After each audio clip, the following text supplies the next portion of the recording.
ግን ሁለት ጥያቄዎችን ላስቀምጥ። አንደኛ አኬ ቅዱስ ዮሐንስ አፈወርቅ ስፔሲፊክ ሶርሱን እንድሰጠኝ ነው። እሺ ገባሁት። ቅዱስ ዮሐንስ አፈወርቅ ከነገረ ድህነት አኳያ ከድህነታችን አሁን እናንተ ከምታነሱት ከድህነት አኳያ የሰው ልጅ ነፃ ፍቃድ የለውም ብሎ ላይክ በሁለት ሐሳብ ስለሆነ ቅዱስ ዮሐንስ አፈወርቅ የተጠቀሰው የሰው ልጅ ነፃ ፍቃድ የለውም ከነገረ ድህነት አኳያ ብሎ የተናገረበትን አንድ ስፔሲፊክ ሶርስ ብትሰጠኝ ደስ ይለኛል። ሁለተኛ ደግሞ ከካልቪን ቴዎሎጂ ከቱሊፕ አኳያ እኔ ይሄ የኔ ሐሳብ ነው። የነሱ ይሻላል ባይ ነኝ። ግን ይሄንን የነሱ ይሻላል ብዬ ስናገር አሁን እንድታብራሩልኝ የምፈልገው ነገር ለምሳሌ አልቀበልም የምትሉት ነገር በተዘዋዋሪ እኮ ያው እናንተ ሲነሳ ስለምትሰሙት ማለት ነው። እሱን መሞገቻ ምን አይነት መሞገቻ ሐሳብ ነው ያላችሁ? ለምሳሌ አይ እኛ ምናምን ሲንግል ፕሬስቲኔሽን ነው እንጂ ደብል አይደለም ብላችሁ ስትናገሩ እንግዲህ ሰው ሁለት ልጅ ቢኖረው አንዱን መርጫለሁ ካለ አንዱን እንዳልመረጠው ማለት ግልጽ ነው ማለት ለሁሉም ይገባል አይደለ? ሁለት ልጅ ካለና አንዱን ልጅ መርጫለሁ ካለ አንደኛው እንዳልተመረጠ ግልጽ ነው። አንደኛው የተመረጠው ነው መንግስተ ሰማያትን የሚወርሰው ከተባለ ደግሞ ያልተመረጠው ደግሞ ሲኦል እንደሚገባ ግልጽ ነው ማለት መጀመሪያ ያነሳነው ሐሳብ የእግዚአብሔር ቃል የተመስርተን ስለሆነና አንዱን መርጫለሁ ብሎ ከተናገረ ያልተመረጠው ደግሞ ለሲኦል እንደሆነ ግልጽ ነው። ሶ ምንድነው ታዲያ ስህተት የሚያደርገው? ቱሊፕን እናንተ ላይክ እሱን አይደለም የምናምነው የካልቪኖችን ትምህርት አይደለም የምናምነው አይነት ነገር ልትሉበት የምትችሉበት ሪዝኑ ምንድነው ነው ከተረዳኸኝ ማለት ነው። ሎጂካሊ ከተመለከት ነው እንደውም የነሱ ትክክል ነው ላይክ ከአቀማመጣቸው አኳያ ማለት ነው። እዚህ ላይ እና ምናልባት ሙሌ ምናምን ዴቭ ተረድተኛል ብዬ አስባለሁ። የመጀመሪያውን ግን ኒቂያ ሶርሱን ብትሰጠኝ ደስ ይለኛል፣ የቅዱስ ዮሐንስ አፈወርቅም ማለት ነው።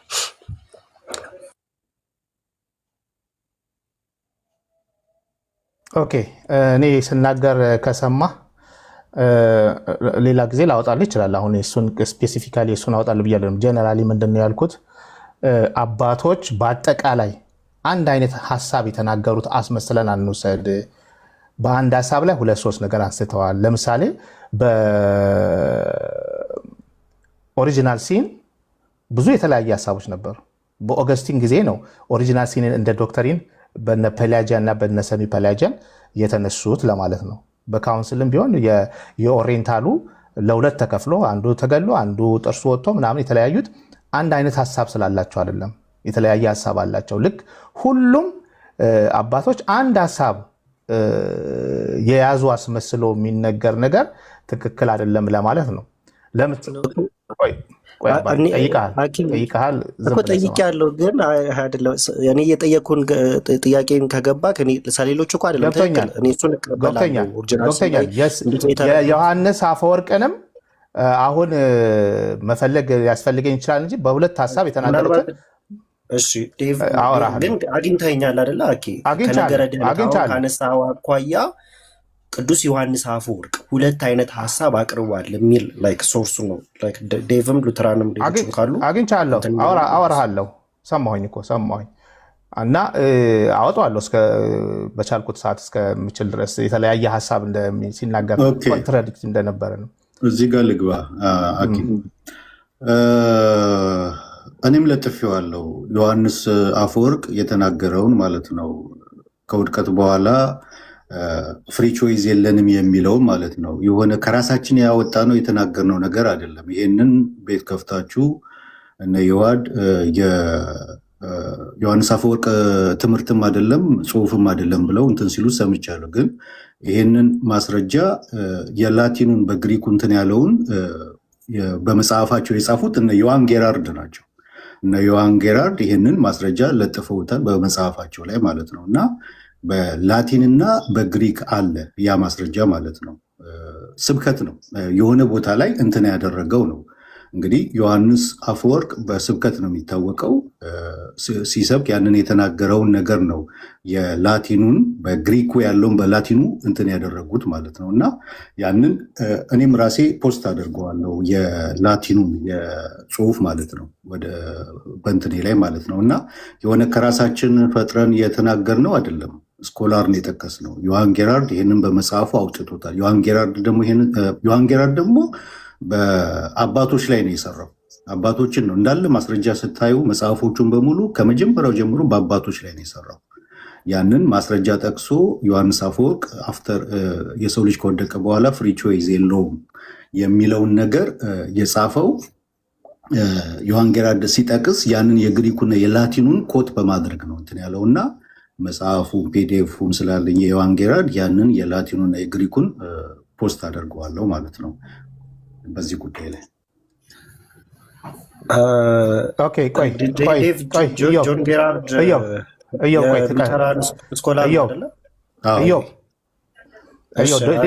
ዴቭ ላንብብለት፣ አንድ ያገኘሁትን ላንብብለት። ዮሐንስ አፈወርቅ ምን ይላል መሰለ በሆመሊ ኦን ሮማንስ ሆመሊ 18 ላይ ያው እሱ ብዙ ዶክተሪን ነገር የለውም። ምን ይላል? even if we be never so earnest we shall not be able to do anything good without the assistance from above. ምንም መልካም ነገር ማድረግ አንችልም ከሰማይ እርዳታ ካልሆነ በስተቀር። ሌላ ቦታ ላይ ደግሞ እንግዲህ ሌላ ቦታ ላይ እኮ ደግሞ እኛ እንችላለን የሚለውን አለ። ለምሳሌ ያውኑን ነገረኝ ሆምሊ 18 ላይ ከእግዚአብሔር እርዳታ ውጪ ምንም ነገር ልናደርግ አንችልም ነው የሚለው። አዎ እኮ ምን ይጣረሳል? ቆይ ስማኝ ሌላ ቦታ ላይ all is indeed of God but not so far our free will is hindered if it was so how could he judge the world የሚል ራሱ ሰጥቶናል። እኛ ራሳችን እናደርጋለን የሚለውን ደግሞ እየተናገረ ነው። God made us free አድርጎናል and left the choice of good or evil in our own power.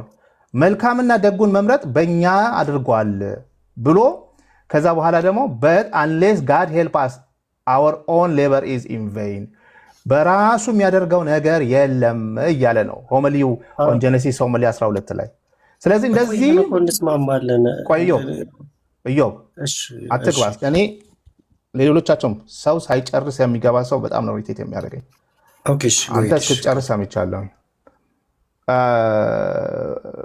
ብዙ በሁለት ሀሳብ እንትን ያሉትን ያነሳሉ። ማለት እንዲህ ክሊር የሆነ ነገር የለውም። ክሊር የሆነ ነገር በቃ ይሄንን ነው የሚለው ነገር አሁን አንተ የምትለውን በጠይቀ አንተ በምትለው አይደለም። ረዳ ሲል ምን አነቃው ነው ደገፈው ነው ምን ማለት ነው? ሞተ ሲል ምን ማለት ነው? ደገፈው ነው አነቃው ነው የምትለው ነገር የለም። ዝም ብሎ እርዳታ ነው እንጂ የምትለው ምን አይነት እርዳታ የሚለውን አይነግርህም። ስለዚህ for the greater part of our salvation is from the work of God ነው የሚለው። የሆነ ቦታ ላይ ደግሞ አሁን እኮ እንትን ከአንዱ ሶርስ ወደ አንዱ ሶርስ ከምንሄድ አንዱ አሁን ያልከውን ነገር እኛም እኮ እንቀበለዋለን እኮ። እኔ የተናገርኩት ምንድን ነው? አንድ ሚዩት አድርገው። አንድ ቀጥተኛ የሆነ ነገር ልክ ተናግሮ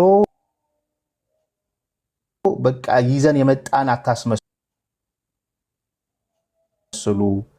በጣም በተለይ በኦሪጂናል ሲንና በፍሪ ዊል ላይ አባቶች እርስ በርሳቸው የራሳቸውን ሀሳብ በተለይ ኢስትና ዌስቱ የተለያየ ነገር ነው። አንደኛው አሪጎሊካል የሆነ ሄርሜኔቲክስ አለው፣ ሌላኛው ሊትራል የሆነ ሄርሜኔቲክስ አለው። አንድ ወጥ የሆነ ነገር አለ ብለን አናስብም ከሚለው አካብ ነው ቅድም ተነስቼ የመጣሁት። ዴቭም የለጠፈው እንትን አለ። እነዚህ ነገሮችን ሙሉውን ብታነበው ሁሉም ነገር አንድ አይነት አይደለም። አንተ እንደምታወራው ወይ ደግሞ የአባቶች ብለን እንትን እንደምትለው አይደለም። በተለይ ስፔሲፊካሊ በጣም ብዙ ነጥቦች ሌላ ጊዜ ከፈለክ ደግሞ አሁን የሰጠሁን አንብበህ በዛ እንትን ታደርጋለህ። አሁን ይሄን እያወጣን ይሄውና እዚህ ጋር እዛ ጋር ለመባባል አይደለም። የተወሰነውን አንብቤልሃለሁ። ይሄን ይመስላል። አሁንም እኮ እየተግባባን አይደለም። እኔ አሁን በሌላ ነገር ያስከው እንጂ እኔ እያልኩኝ ያለሁት ቅዱስ ዮሐንስ አፈወርቅን ጠቅሳችሁ ከነገረ ድህነት አኳያ ኦኬ፣ እናንተ ከምታነሱበት አርጊመንት አኳያ ሁለቱንም ሀሳብ ነው የሚያስኬደው ነው አይደለ እያላችሁ ያላችሁ። ስለዚህ እሱ የጠቀሰበትን ኦኬ፣ እሱ ላይክ አሁን ያነበብክልኝ ነገር ምንም የሚጋጭ ነገር የለም። አሁን እኛም እንቀበለዋለን። ያለ እግዚአብሔር እርዳታ ምንም እንድናደርግ እንደማንችል እናውቀዋለን። ኦኬ፣ አሁን ከአንተ ቴዎሎጂ አኳያ ነው እየጠየኩኝ ያሉት። ግን ኦኬ እሺ፣ ኤኒዌይስ እሺ፣ እንትን አይደለም። ምናልባት ሁለተኛውን አብራራልኝና እኔም ልውረድ፣ ሌሎቹ ይጠይቁ። እሺ፣ አንተን ልጠይቅህ፣ ምን አይነት እርዳታ ነው? እኛም እርዳታ አንተም እርዳታ ካልክ ምን አይነት እርዳታ ነው እያለ ያለው ዮሐንስ አፈወርቅ? እሱን ልታመጣ አልቻልክም። ይቅርታ። ቆይ እኔ እኮ አልኩህ በዚህ በኩል he does not force anyone but leaves each man to his own choice ለሰዎች በለራሳቸው ቾይስ ለቋቸዋል ብሏል። በዚህ በኩል ደግሞ ምንም አይነት ነገር መልካም ነገር ማድረግ አይችሉም። ስለዚህ እግዚአብሔር ሊረዳን ይገባል ብሏል። እስቲ እግዚአብሔር እንዴት ነው መልካም ፈቃድ ቆይ አስጨርሰኝ። እግዚአብሔር እንዴት ነው የሚረዳ እስቲ ንገረኝ። እንዴት ነው ይሄንን መልካምን ነገር መምረጥ የማይችለውን ሰውዬ እናንተ እኮ መምረጥ ይችላል ግን ደክሟል ነው የምትሉት። እዚህ ጋር ደክሟል የሚል ነገር አለ አይደለም? ነፃ ፈቃዳችን አሁን እንግዲህ እኔ ያየውኝ አይደል? አሁን አንተ ባነበብከው ራሱ በቃ ይሄንን ነው መልካሙንና ክፉ መምረጥ ይችላል። ነገር ግን ይህንን እንኳን ቢያደርግ ራሱ ከእግዚአብሔር እርዳታ ውጭ አይደለም ነው አይደለም የሚያስቀምጠው። ማለት ግልጽ እኮ ነው። ለምን እናወሳስበዋለን? ምንም ማወሳሰብ አይደለም። እኔ እኮ እየሰማኸኝ አይደለም። አሁን እኔ እያልኩ ያለሁት እናንተ ደክሟል ነው የምትሉት። እሱ ደግሞ እርዳታ ያስፈልገዋል። ምንም እንኳን ለነፃ ፈቃዳችን ቢሰጥን የእግዚአብሔር እርዳታ ያስፈልገዋል። ለደከመው ፈቃዳችን አይደለም እያለ ያለ እኛ ምን እንላለን እኮ እኛ የእግዚአብሔር እርዳታ ያስፈልገውም ብለናል እንዴ። ነገር ግን አሁን ምን አይነት እርዳታ ነው ፖይንቱ። እናንተ ደክሟል ፈቃዳችን ደክሟል የሚል አታመጣም። እኛ ግን መጽሐፍ ቅዱስ የሰው ልጅ ሞቷል ይላል፣ ለኃጢአት የተገዛ ነው፣ ለኃጢአት ባሪያ ሆኗል የሚለውን እናመጣለን። እናንተ ደክሟል የሚለውን ከየት ነው የምታመጣው? የሰው ልጅ ነፃ ፈቃዱ ደክሟል የሚል ታመጣለን? የሰው ልጅ ፍቃድ ነፃ ፍቃድ እንዳለው የሚናገር የመጽሐፍ ቅዱስ ክፍልም አለ፣ አባቶችም አለ። አሁን ያመጣው የቅዱስ ዮሐንስ አፈወርቅ ራሱ የሰው ልጅ ነፃ ፈቃድ አለው የሚለውን ለመንፈሳዊ ነገር ታመጣለን? ለመንፈሳዊ ነገር ስጠኝ፣ ችግር የለም ሰጠው አይደል? ለመንፈሳዊ ነገር የሰው ልጅ ነፃ ፈቃድ አለው የሚል አለ? አንዴ ስንተውና አሁን ያመጣው የቅዱስ ዮሐንስ አፈወርቅ የለም። ስለሌለ ወደሚቀጥለው እንሄዳለን። የጆን ካሲያንን ትሰጠኛለህ? አንደኛ የተነሳው ደግሞ እሱ ነው። ምን ላይ ነው የተለየ ሀሳብ ደግሞ ያመጣው? ጆን ካሲያን ከኮንፈረንስ 13 ቻፕተር 11 የመጀመሪያው ቨርስ ላይ የተወገዘውም ትምህርት እሱ ነው። ጆን ካሲያን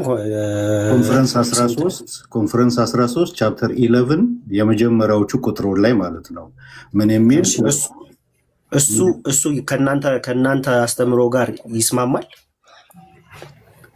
እኛማ አንቀበለውም። ከኛማ ይስማማል እያልን አይደለም እኮ እኛ። ይኸውልህ አሁን ጆን ካሲያን 13 ላይ ብትሄድ፣ ጆን ካሲያን ኮንፈረንስ 3 ቻፕተር 16 ላይ ብትሄድ ምን እንደሚል ዘ አፖስትልስ ብሎ ያው ሪፍሬዝ አደርግላለሁ ረጅም ስለሆነ አስክ ዘ ፌዝ ኢትሰልፍ ሹድ ቢ ግራንትድ ፍሮም ዘ ሎርድ፣ እምነት ከእግዚአብሔር የሚሰጥ ነው ይላል። ከዛ በኋላ they did not imagine that it could be gained by free will፣ በነፃ ፈቃድ የሚገኝ አይደለም። ጆን ካሲያን አባት ነው በጣም የምትሉት but believed that it would be bestowed by the free gift of God ብሎ የእግዚአብሔርን እንትን የሚናገርበት ቦታ አለ። ገባ አይደለም? አንደኛ ፈቃድ እንትን ምንድነው እምነት ነፃ ስጦታ እንደሆነ ይናገራል። እና አንድ ቦታ ላይ ሌላ ነገር ይናገራል፣ ሌላ ነገር ላይ ሌላ ነገር ይናገራል እያለ ነው። እኛ ነፃ ስጦታ መሆኑን እናምናለን። ባይዘው እምነት ስጦታ ነው የሚለውን እኮ እኛ አንክድም እኮ እንክዳለን እንዴ? እምነት ስጦታ ነው የምትሉት የምታብራሩት ጸጋው በእምነት አድኗቸዋል የሚለውን ጸጋውን ለእግዚአብሔር ተሰጥና እምነቱ ግን የእናንተ እንደሆነ ነው የምትናገሩት። እምነት ነፃ ስጦታ ነው? አዎ እምነት ራሱ ነፃ ስጦታ ነው ብለን እናምናለን። ኦኬ ከዚህ ቀደም ግን ቅዱስ ዮሐንስ አፈወርቅ ባለው እስቲ ምንድን ነው ያለው? እምነት ነፃ ስጦታ ነው ሲል ምን ማለት ነው? ቅዱስ ዮሐንስ አፈወርቅ ምን ይላል? ለምሳሌ እሱን ላነብርልህ። ባለፈውም ስለተነሳ ለምን እንደምንደግመው አላውቅም፣ ግን የት ነው የተነሳው? የጆን ካሲያንን ላውጣ ሲነሳ ነበር። የቅዱስ ዮሐንስ አፈወርቅ ተደጋጋሚ ሲነሳ ነበር። ችግሩ ቅዱስ ዮሐንስ አፈወርቅ ብዙ ሆሚሊዎች ነው የጻፈው፣ ዶክተሪን አልጻፈም። ብዙ ሆሚሊዎች ስለጻፈ ይሄ ነው ያ ነው ለማለት በጣም ከባድ ነው። የኤፌሶኑን አይተዋል? ኤፌሶን ላይ በጣም ብዙ ነው፣ የግድ ማየት ያስፈልጋል። እግር በእግር ተከታትለው ምናልባት እስቲ ቆሽ ላግ እያደረገብኝ ነው። እዛ ላይ ያስቀምጠዋል። እምነት ራሱ ማመን መቻላችን ራሱ ይሄ እምነታችን ራሱ ከእግዚአብሔር የሆነ ነው እንጂ ብሎ ያስቀምጠዋል። ራሱ ስጦታ ነው ብሎ ያስቀምጣል። ይሄ ማለት ግን የእኛን ፍሪ ዊል በሚጋፋ መልኩ አይደለም። እዛም ሲያስቀምጠው ይሄ ነፃ ፈቃዳችንን በሚክድ መልኩ አይደለም እያል ነው የሚያብራራው ቀጥታ ማለት ነው ዮሐንስ አፈወርቅ። ስለዚህ አሁን ስለ ነፃ ፈቃድ አይደለም፣ እምነት ራሱ የእግዚአብሔር ስጦታ ነው ብለህ ነው የምታምነው? እምነት ራሱ ስጦታ ነው እንላለን። ግን ደግሞ ይሄ እኛ ከኛ ፍቃድ ውጭ የሆነ እንደው መቶ የሚጫንብን አይነት ነገር አይደለም ነው። ብናምን ራሱ ኦኬ፣ ነፃ ፍቃዳችንን ተጠቅመን ብናምን ራሱ ያ እምነት እንኳን እንድናምን ያደረገን ያ እንትን ራሱ የእግዚአብሔር ጸጋ ነው፣ ስጦታ ነው ብሎ ያምናል፣ ያስቀምጣል። እሺ ከዚህ በፊት ግን ያው ስጦታ እንዳልሆነ ለማስረዳት በጣም እንትን ነበረ። እሺ ከዚህ በፊት የተቀረጸው ቪዲዮዎች ስላሉ እሱን እናያለን። አሁን የእግዚአብሔር ነፃ ስጦታ ለሰዎች የሰጠው ነው ካልክ መጽሐፍ ቅዱስም ያንን ነው የሚለው። ኤኒዌይ ቀጥሉ ዴቭ። አይ እዚህ ጋር ሎጂካል እናድርገው። እዮባ ሰላም ብያለሁ። ደህና ነህ? እግዚአብሔር ይመስገን ሰላም ብያለሁ። እሺ እምነት ስጦታ ነው አይደለም? አዎ። እሺ እምነት ስጦታ ከሆነ ስጦታውን ለመቀበል ከአንተ የሚጠበቅ ነገር አለ? አዎ። ኦኬ ስጦታ መሆኑ አይቆም። እሱ ሲያስቀምጠው እዚህ አማርኛ ትራንስሌሽን ያደረኩትን ላንብልክ። አሁን የጠቀስኩልን የቅዱስ ዮሐንስ አፈወርቅ ማለት ነው። ምን ብሎ ያስቀምጣል? እንግዲህ የተሰጡ በረከቶች ታላቅነት በትዕቢት ከፍ እንዳያደርጉ እንዳያስታብዩ ሐዋርያው እንዴት ዝቅ እንደሚያደርግ ተመልከት። በጸጋ ድናችኋል ይልሃል በእምነት በኩል፣ በሌላ በኩል ደግሞ የእኛ ነፃ ፍቃድ እንዳይሻር ወይም ደግሞ ዋጋ ቢስ እንዳይሆን በእኛ በኩል ያለውን ድርሻ ደግሞ ይጨምራል ይላል። ሆኖም እንደገና ያንኑ ድርሻ ትቶ እንዲህ ይላል፣ ይህም ከእናንተ አይደለም፣ እምነት እንኳ ቢሆን ከኛ አይደለም ማለቱ ነው ይላል። ምክንያቱም እርሱ በክርስቶስ ባይመጣ ባይጠራን ኖሮ እንዴት ልናምን እንችል ነበር ብሎ በመጠየቅ መልኩ ያስቀምጠውና ባልሰሙትስ እንዴት ያምናሉ? ሮሜ ምዕራፍ ስንት ነው? ምዕራፍ 10 ላይ ምዕራፍ 10 ላይ ያለውን ይጠቅሳል ተብሎ ተጽፏልና። ስለዚህ የእምነት ስራ ራሱ የገዛ እጃችን ውጤት አይደለም፣ እግዚአብሔር ስጦታ ነው ይላል። የእግዚአብሔር ስጦታ ነው ይላል፣ ከስራም አይደለም። እንግዲህ እምነት ብቻውን እኛን ለማዳን በቂ ነበርን ትል ይሆናል፣ አይደለም። ነገር ግን እግዚአብሔር እኛን ያለምንም ፍሬና ያለ ስራ ባዶ እጃችንን እንዳዳነን ይህንን እምነት ከኛ ፈለገ። እምነት ያድናል የሚለው አገላለጹ እግዚአብሔር ያለ ስራ እምነት እንዴት ሊያድን ይችላል ብሎ በጥያቄ መልክ ያስቀምጥና እስኪ ንገረኝ፣ ይህ ማመን መቻላችን ራሱ የእግዚአብሔር ይሄ ማመናችን ራሱ የእግዚአብሔር ስጦታ ነው ብሎ ያስቀምጣል። ይህንን ትርጓሜ አንተ ትቀበለዋለህ? በጣም ሰፋብኝ። የእግዚአብሔር ስጦታ ነው የሚለውን እስማማበታለሁ። ግን የእግዚአብሔር ስጦታ ግን የሆነ ነገር ላይ ቤዝድ ሆኖ ነው የኔ መፍቀድ አለመፍቀድ ላይ ተመስርቶ ነው ካለ እንስማማ። ባጭሩ እኮ አንተ እንዴት ነው የምትረዳው? እሺ የኤፌሶን ትርጉሙ ላይ ምን ብሎ ነው ያስቀምጥ ነው ወይ ነገር ያለው እኮ አሁን ያለው ነገር ላይ ሳይሆን ሙግቴ ስጦታውን ለመቀበል የሆነ ነገር ነፃ ፈቃዴን ፈልጎ እግዚአብሔር ነፃ ፈቃዴን እያየ ይሰጣል የሚል ከሆነ በደንብ ስማ። ከሆነ አልቀበለውም እሱ እኮ አይደለም የኔ ጥያቄ ማለት ነው። ምን ይላል? ሉተር ብዬ ልጥራ?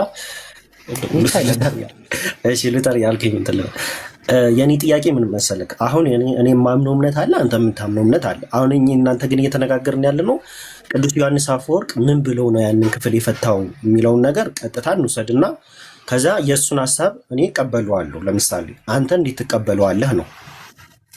ቆይ ትቀበለዋለህ። አሁን ለምሳሌ እኔም የኦገስጢኖስን ባመጣልህ የሆነ የጻፈውን ነገር ባመጣልህ አትቀበለውም ሚለውን ይላል ትላለህ፣ ግን አትቀበለውም አይደለ? አውግስቲን ላይ ስንሄድ እንሄዳለን። አሁን ይህንን የቅዱስ ዮሐንስ አፈወርቅ ትርጓሜ ትቀበለዋለህ አትቀበለውም ነው የኔ ጥያቄ። ነገር ያለው እምነትን ለመቀበል የሆነ ነገር ላይ ቤዝድ የሚያደርግ ከሆነ የኔ ነፃ ፈቃድ ላይ መሰረት የሚያደርገው ከሆነ አልቀበለውም እያልኩ ነው። እንዴት አልሰማህም? ከሆነ ለምን ትለኛለህ? ከሆነ አይደለም እኮ ኦልሬዲ የሆነ ነገር ነው። ኦልሬዲ ቴክስቱ አለ። ቴክስቱን አንብበኸው የተረዳኸው ነገር አለ አይደለ? ቴክስቱ እንደዚህ ይላል። ቆይ እምነትን ለመቀበል ነፃ ፈቃድ ከኛ ያስፈልጋል ይላል ቴክስቱ። እኔ ለምን ይላል ትለኛለህ? አይ ይላል አይደል? ቴክስቱን ክፈተውና አንተ ጋር እሺ፣ አንብብልኝ፣ ድጋሚ አንብብልኝ። እሺ ያኛውን መጽሐፍን ለመክፈት በጣም ላግ እያደረገብኝ ስለሆነ ነው። እሺ አሁን ያነበብከውን ቀረብሰ። እሺ የአማርኛው ትራንስሌሽን እንትን ያደረኩትን ብቻ ላስቀምጥልክ። በጸጋ ድናችኋልና ይላል የቁጥር 8ን ያስቀምጣል። ከዛ እንግዲህ የተሰጡ በረከቶች ታላቅነት በትዕቢት ከፍ እንዳያደርጉ እንዳያስታብዩ ሐዋርያው እንዴት ዝቅ እንዳደረገ ተመልከት። በጸጋ ድናችኋል ይልሃል በእምነት በኩል ይልና በእምነት በኩል የሚለውን ኮት ያደርግና በሌላ በኩል ደግሞ የእኛ ነጻ ፍቃድ እንዳይሻር ወይም ዋጋ ቢስ እንዳይሆን በእኛ በኩል ያለውን ድርሻ ይጨምራል። ሆኖም እንደገና ያንኑ ድርሻ ትቶ እንዲህ ይላል፣ ይህም ከነናንተ አይደለም፣ እምነት እንኳ ቢሆን ከኛ አይደለም ማለቱ ነው። ምክንያቱም ይላል እርሱ ክርስቶስ ባይመጣ ባይጠራን፣ እርሱ ክርስቶስ ባይመጣ ባይጠራን ኖሮ እንዴት ልናምን እንችል ነበር? ባልሰሙትስ እንዴት ያምናሉ? ሮሜ 10 ላይ ተብሎ ተጽፏልና። ስለዚህ የእምነት ስራ ራሱ የገዛ እጃችን ውጤት አይደለም፣ እግዚአብሔር ስጦታ ነው ይላል። ይህንንም ኮቴሽን ውስጥ ይከተዋል። ከስራም አይደለም። እንግዲህ እምነት ብቻውን እኛን ለማዳን በቂ ነበርን ትል ይሆናል። አይደለም። ነገር ግን እግዚአብሔር እኛን ያለምንም ፍሬና ያለ ስራ ባዶ እጃችንን እንዳያድነን ይህንን እምነት ከኛ ፈለገ ይላል። እምነት ያድናል። ይህንን እምነት የፈለገው ከኛ ነው፣ ከኛ ፈለገ ይላል። እምነት ያድናል የሚለው አገላለጹ እግዚአብሔር እምነት እንዲያድን ስለፈቀደ ስለወደደ ብቻ ነው። ያለ ስራ እምነት እንዴት ሊያድን ይችላል? ጥያቄ ምልክት ያደርግና እስኪ ንገረኝ። ይህ ማመን መቻላችን ወይ ደግሞ ይሄ ማመናችን ራሱ የእግዚአብሔር ስጦታ ነው ብሎ ያስቀምጣል ማለት ነው።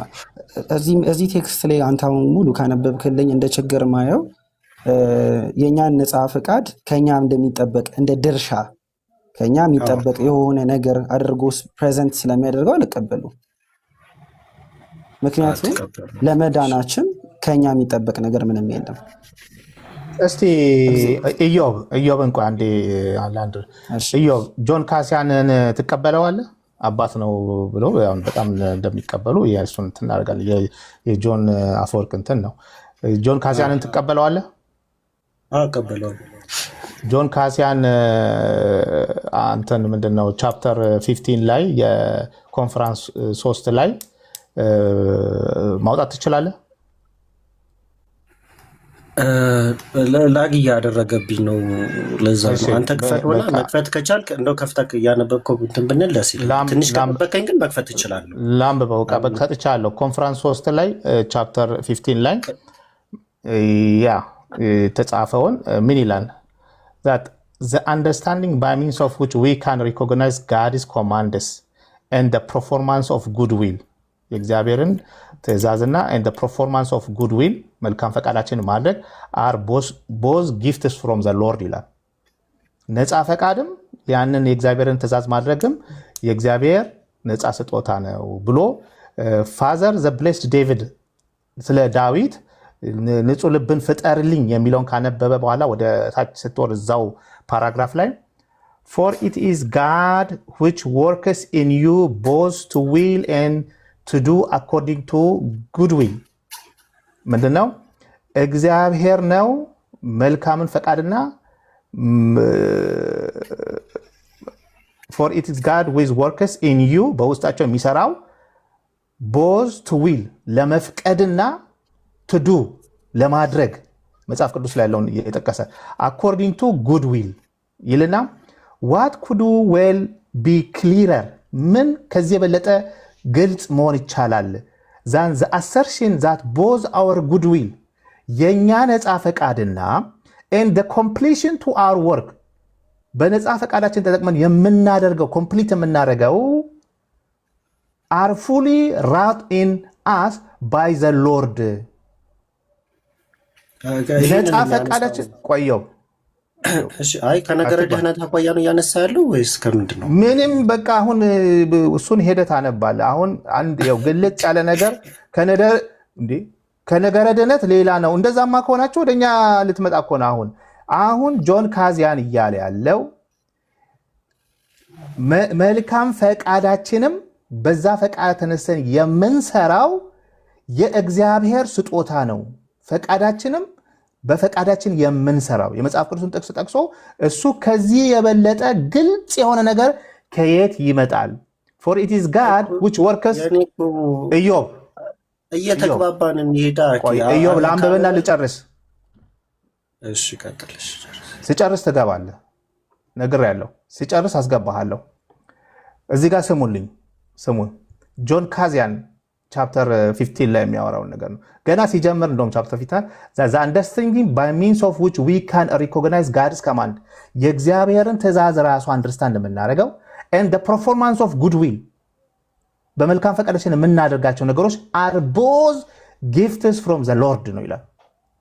ከእግዚአብሔር የተሰጠን ነው ይልና ስለ ዳዊት ንጹህ ልብን ፍጠርልኝ የሚለውን እግዚአብሔር ንጹህ ልብን የሚፈጥረው ራሱ እግዚአብሔር እንደሆነ ተናግሮ ከዛ for it is God which works in you both to will and to do according to good will ለመፍቀድና በፈቃዳችን ለማከናወን የእግዚአብሔር ስራ ነው ይልና what could well be clearer ምን ከዚህ የበለጠ ግልጽ የሆነ ነገር ይመጣል ምን ለመሆን than the assertion that both our good will የመጽሐፍ ቅዱስ ጠቅሱ ነው ከዚህ የበለጠ ምን ግልጽ የሆነ ነገር ይመጣል the assertion ማለት ስቴትመንቱ ከላይ የተጻፈው ማለት ነው that both our good will የኛ ነፃ ፈቃድም and the completion of our work ማድረግም are fully wrought in us በውስጣችን የሚሰራው by the Lord በጌታ ነው and again for it is granted to you for Christ's sake ከክርስቶስ የተነሳ የተሰጣችሁ ነው not only to believe ለማመን ብቻ አይደለም in him በእርሱ እንድታምኑ ብቻ አይደለም but also to suffer for him ለእርሱ ዋጋ እንድትከፍሉም ጭምር ነው ይሄ መጽሐፍ ቅዱስ ጥቅስ ነው መልሶ እየነገረ ያለው here also be clearers ይላል that the beginning of our conversion የኛ የመለወጣችን ጅማሮ እና phase እምነታችን and the endurance of suffering ስለ እርሱም የምንከፍለው መስዋዕትነት ወይም ዋጋ is a gift to us from the Lord brother and David too Davidን ደግሞ አንስቶ ንጹህ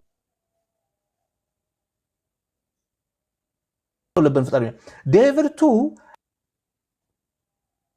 as he knows this similarly prays that the same thing may be granted to him by God's mercy strengthen O God that which thou was wrought in us እያለ ይሄንንም ዳዊት ደግሞታል እያለ የሚናገረው ቦታ ነው እንግዲህ በጣም ሙሉውን ብታነበው ብዙ ነገር ነው የጆን ካዚያን በሌላ ቦታ ሌላ ነገር የሚላነ ይሄ አሁን ነፃ ፈቃድ እምነት የእግዚአብሔር ስጦታ ነው ብሎ በግልጽ አስቀምጦታል በግልጽ እኛ ግን መጀመሪያ መጽሐፍ ቅዱስ ኦሬዲ ያለውን ነው ስለዚህ ቻፕተር ኮንፈረንስ 3 ላይ ቻፕተር 15 ላይ ማንበብ ትችላለህ ሌሎችም አሉ ከፈለክ አሁን መግባት ትችላለህ አንድ ቁጥር ከጻፍክ ምክንያቱም እኔ በደንብ ማብራ ምክንያቱም ብዙ ጊዜ ሌላ ቤት ምንድነው ኮንትሮል አድርጎ የራሳቸውን ሐሳብ ሲሰጡ ስለነበረ አሁን እዚህ ቦታ ላይ ይሄው ግልጥ አድርጎ ጆን ካዚያን የዮሐንስ አፈወርቅ አይ ቲንክ እንትን ነው ስለዚህ በደንብ አድርጎ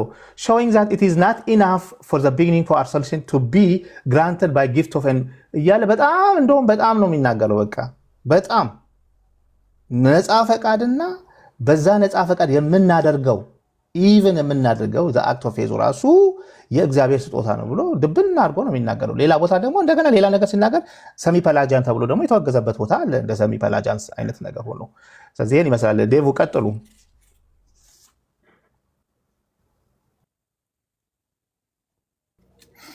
ኦኬ ከቻለ ይግባ ወርዶ ነው እዩ አኪ ያስወጣው መሰለኝ ኦኬ እንትን አድርጉት አስገቡት አሁን መግባት ይችላል ወገኖች ጥያቄ ስትጠይቁ ጀስት ጥያቄ ጠይቁ እኛ ደግሞ ምን መልሰውን እንመልሳለን ክርክር ከሆነ ግን ምን አለ መሰላችሁ እናንተም ትጠየቃላችሁ ያንንም የመመለስ ኃላፊነት ይኖርባችኋል ማለት እንደዛ እንዳይሆን ክርክር እንዳይሆን ጥያቄውን አስቀምጡ ያንን የሚሰሙ ታች በጣም ብዙ አሉ እኛ ከሉትራን አስተምሮ አኳያ መልሱን እንሰጣለን ማለት ነው እሺ ጋይስ ከታች ብዙ ሰው ዲስሪስፔክትፉል ነው ምናምን እያላችሁ ነው በጣም ሶሪ አለመደማመጥ ሊሆን ይችላል ለዛ ነው ላይክ ሚት አርጋ ታደርግ ያለው መሃል ላይ ከማውራት ተብሎ ይሆናል። ይቅርታ ጠይቃለሁ እኔ on behalf of actually አይ ኖ ምንድን ነው መሰለህ ነግሬዋለሁ 2-3 ይሄ የኔ እንትን ነው እንደገና መግባት ይችላል። ምክንያቱም ሌላ ቦታ ያየኋቸው ስህተቶች ምንድን ነው ሰዎች በግልጽ አንድን ነገር በትክክል መስማት አይችሉም። በመሃል መቆራረጥ የስንትን ንግግር ከሆነ that's fine ግን አንድ ነገር እያነበብኩኝ ይሄው አሁን በቃ ግልጥ አድርጌ አንብቤያለሁ የጆን ካዚያንን ሪፈረንሱን ሰጥቻለሁ። ለድነት ነው ለምናምን የሚባል ነገር አለው እንዴ? ታዲያ ለምንድን ነው እግዚአብሔር ነፃ ፈቃድና እምነትን የሰጠው ፍሪ ጊፍት ነው እያለ ለምንድን ነው የሚሰጠው? ለመጫወት ነው እንዴ? ወንድሜ ነፃ ፈቃድና እምነትን የሚሰጠው እግዚአብሔር ለምንድን ነው? ግን ጆን ካዚያን ይሄን ብቻ ነው የጻፈው? ሌላም ደግሞ ጽፏል። እንግዲህ አነበብኩል እንትኑን እና በዛ መልኩ በመሃል እየገባ ትግስት ስለሌለው ነው አሁን መግባትና ደግሞ ይሄንን ማድረግ ይቻላል ለማለት ነው። ከዛ ውጪ የኛን ሐሳብ በደንብ ማብራራት አለብን። ቤቱ የኛ እስከሆነ ሌላ ቦታ በጣም ብዙ ሰው እንትን ኮንትሮል የሚደረግ ነገር የለም። ሚውት ታደርጋለህ፣ እንሰማሃለን፣ እኛ እንናገራለን፣ ሲጨርስ ደግሞ ትናገራለህ። በዛ መልኩ ነው። ቀጥሉ። እሺ ጥቂት ሀሳብ ልናገር። ስለተፈጠረው ነገር ይቅርታ እንጠይቃለን።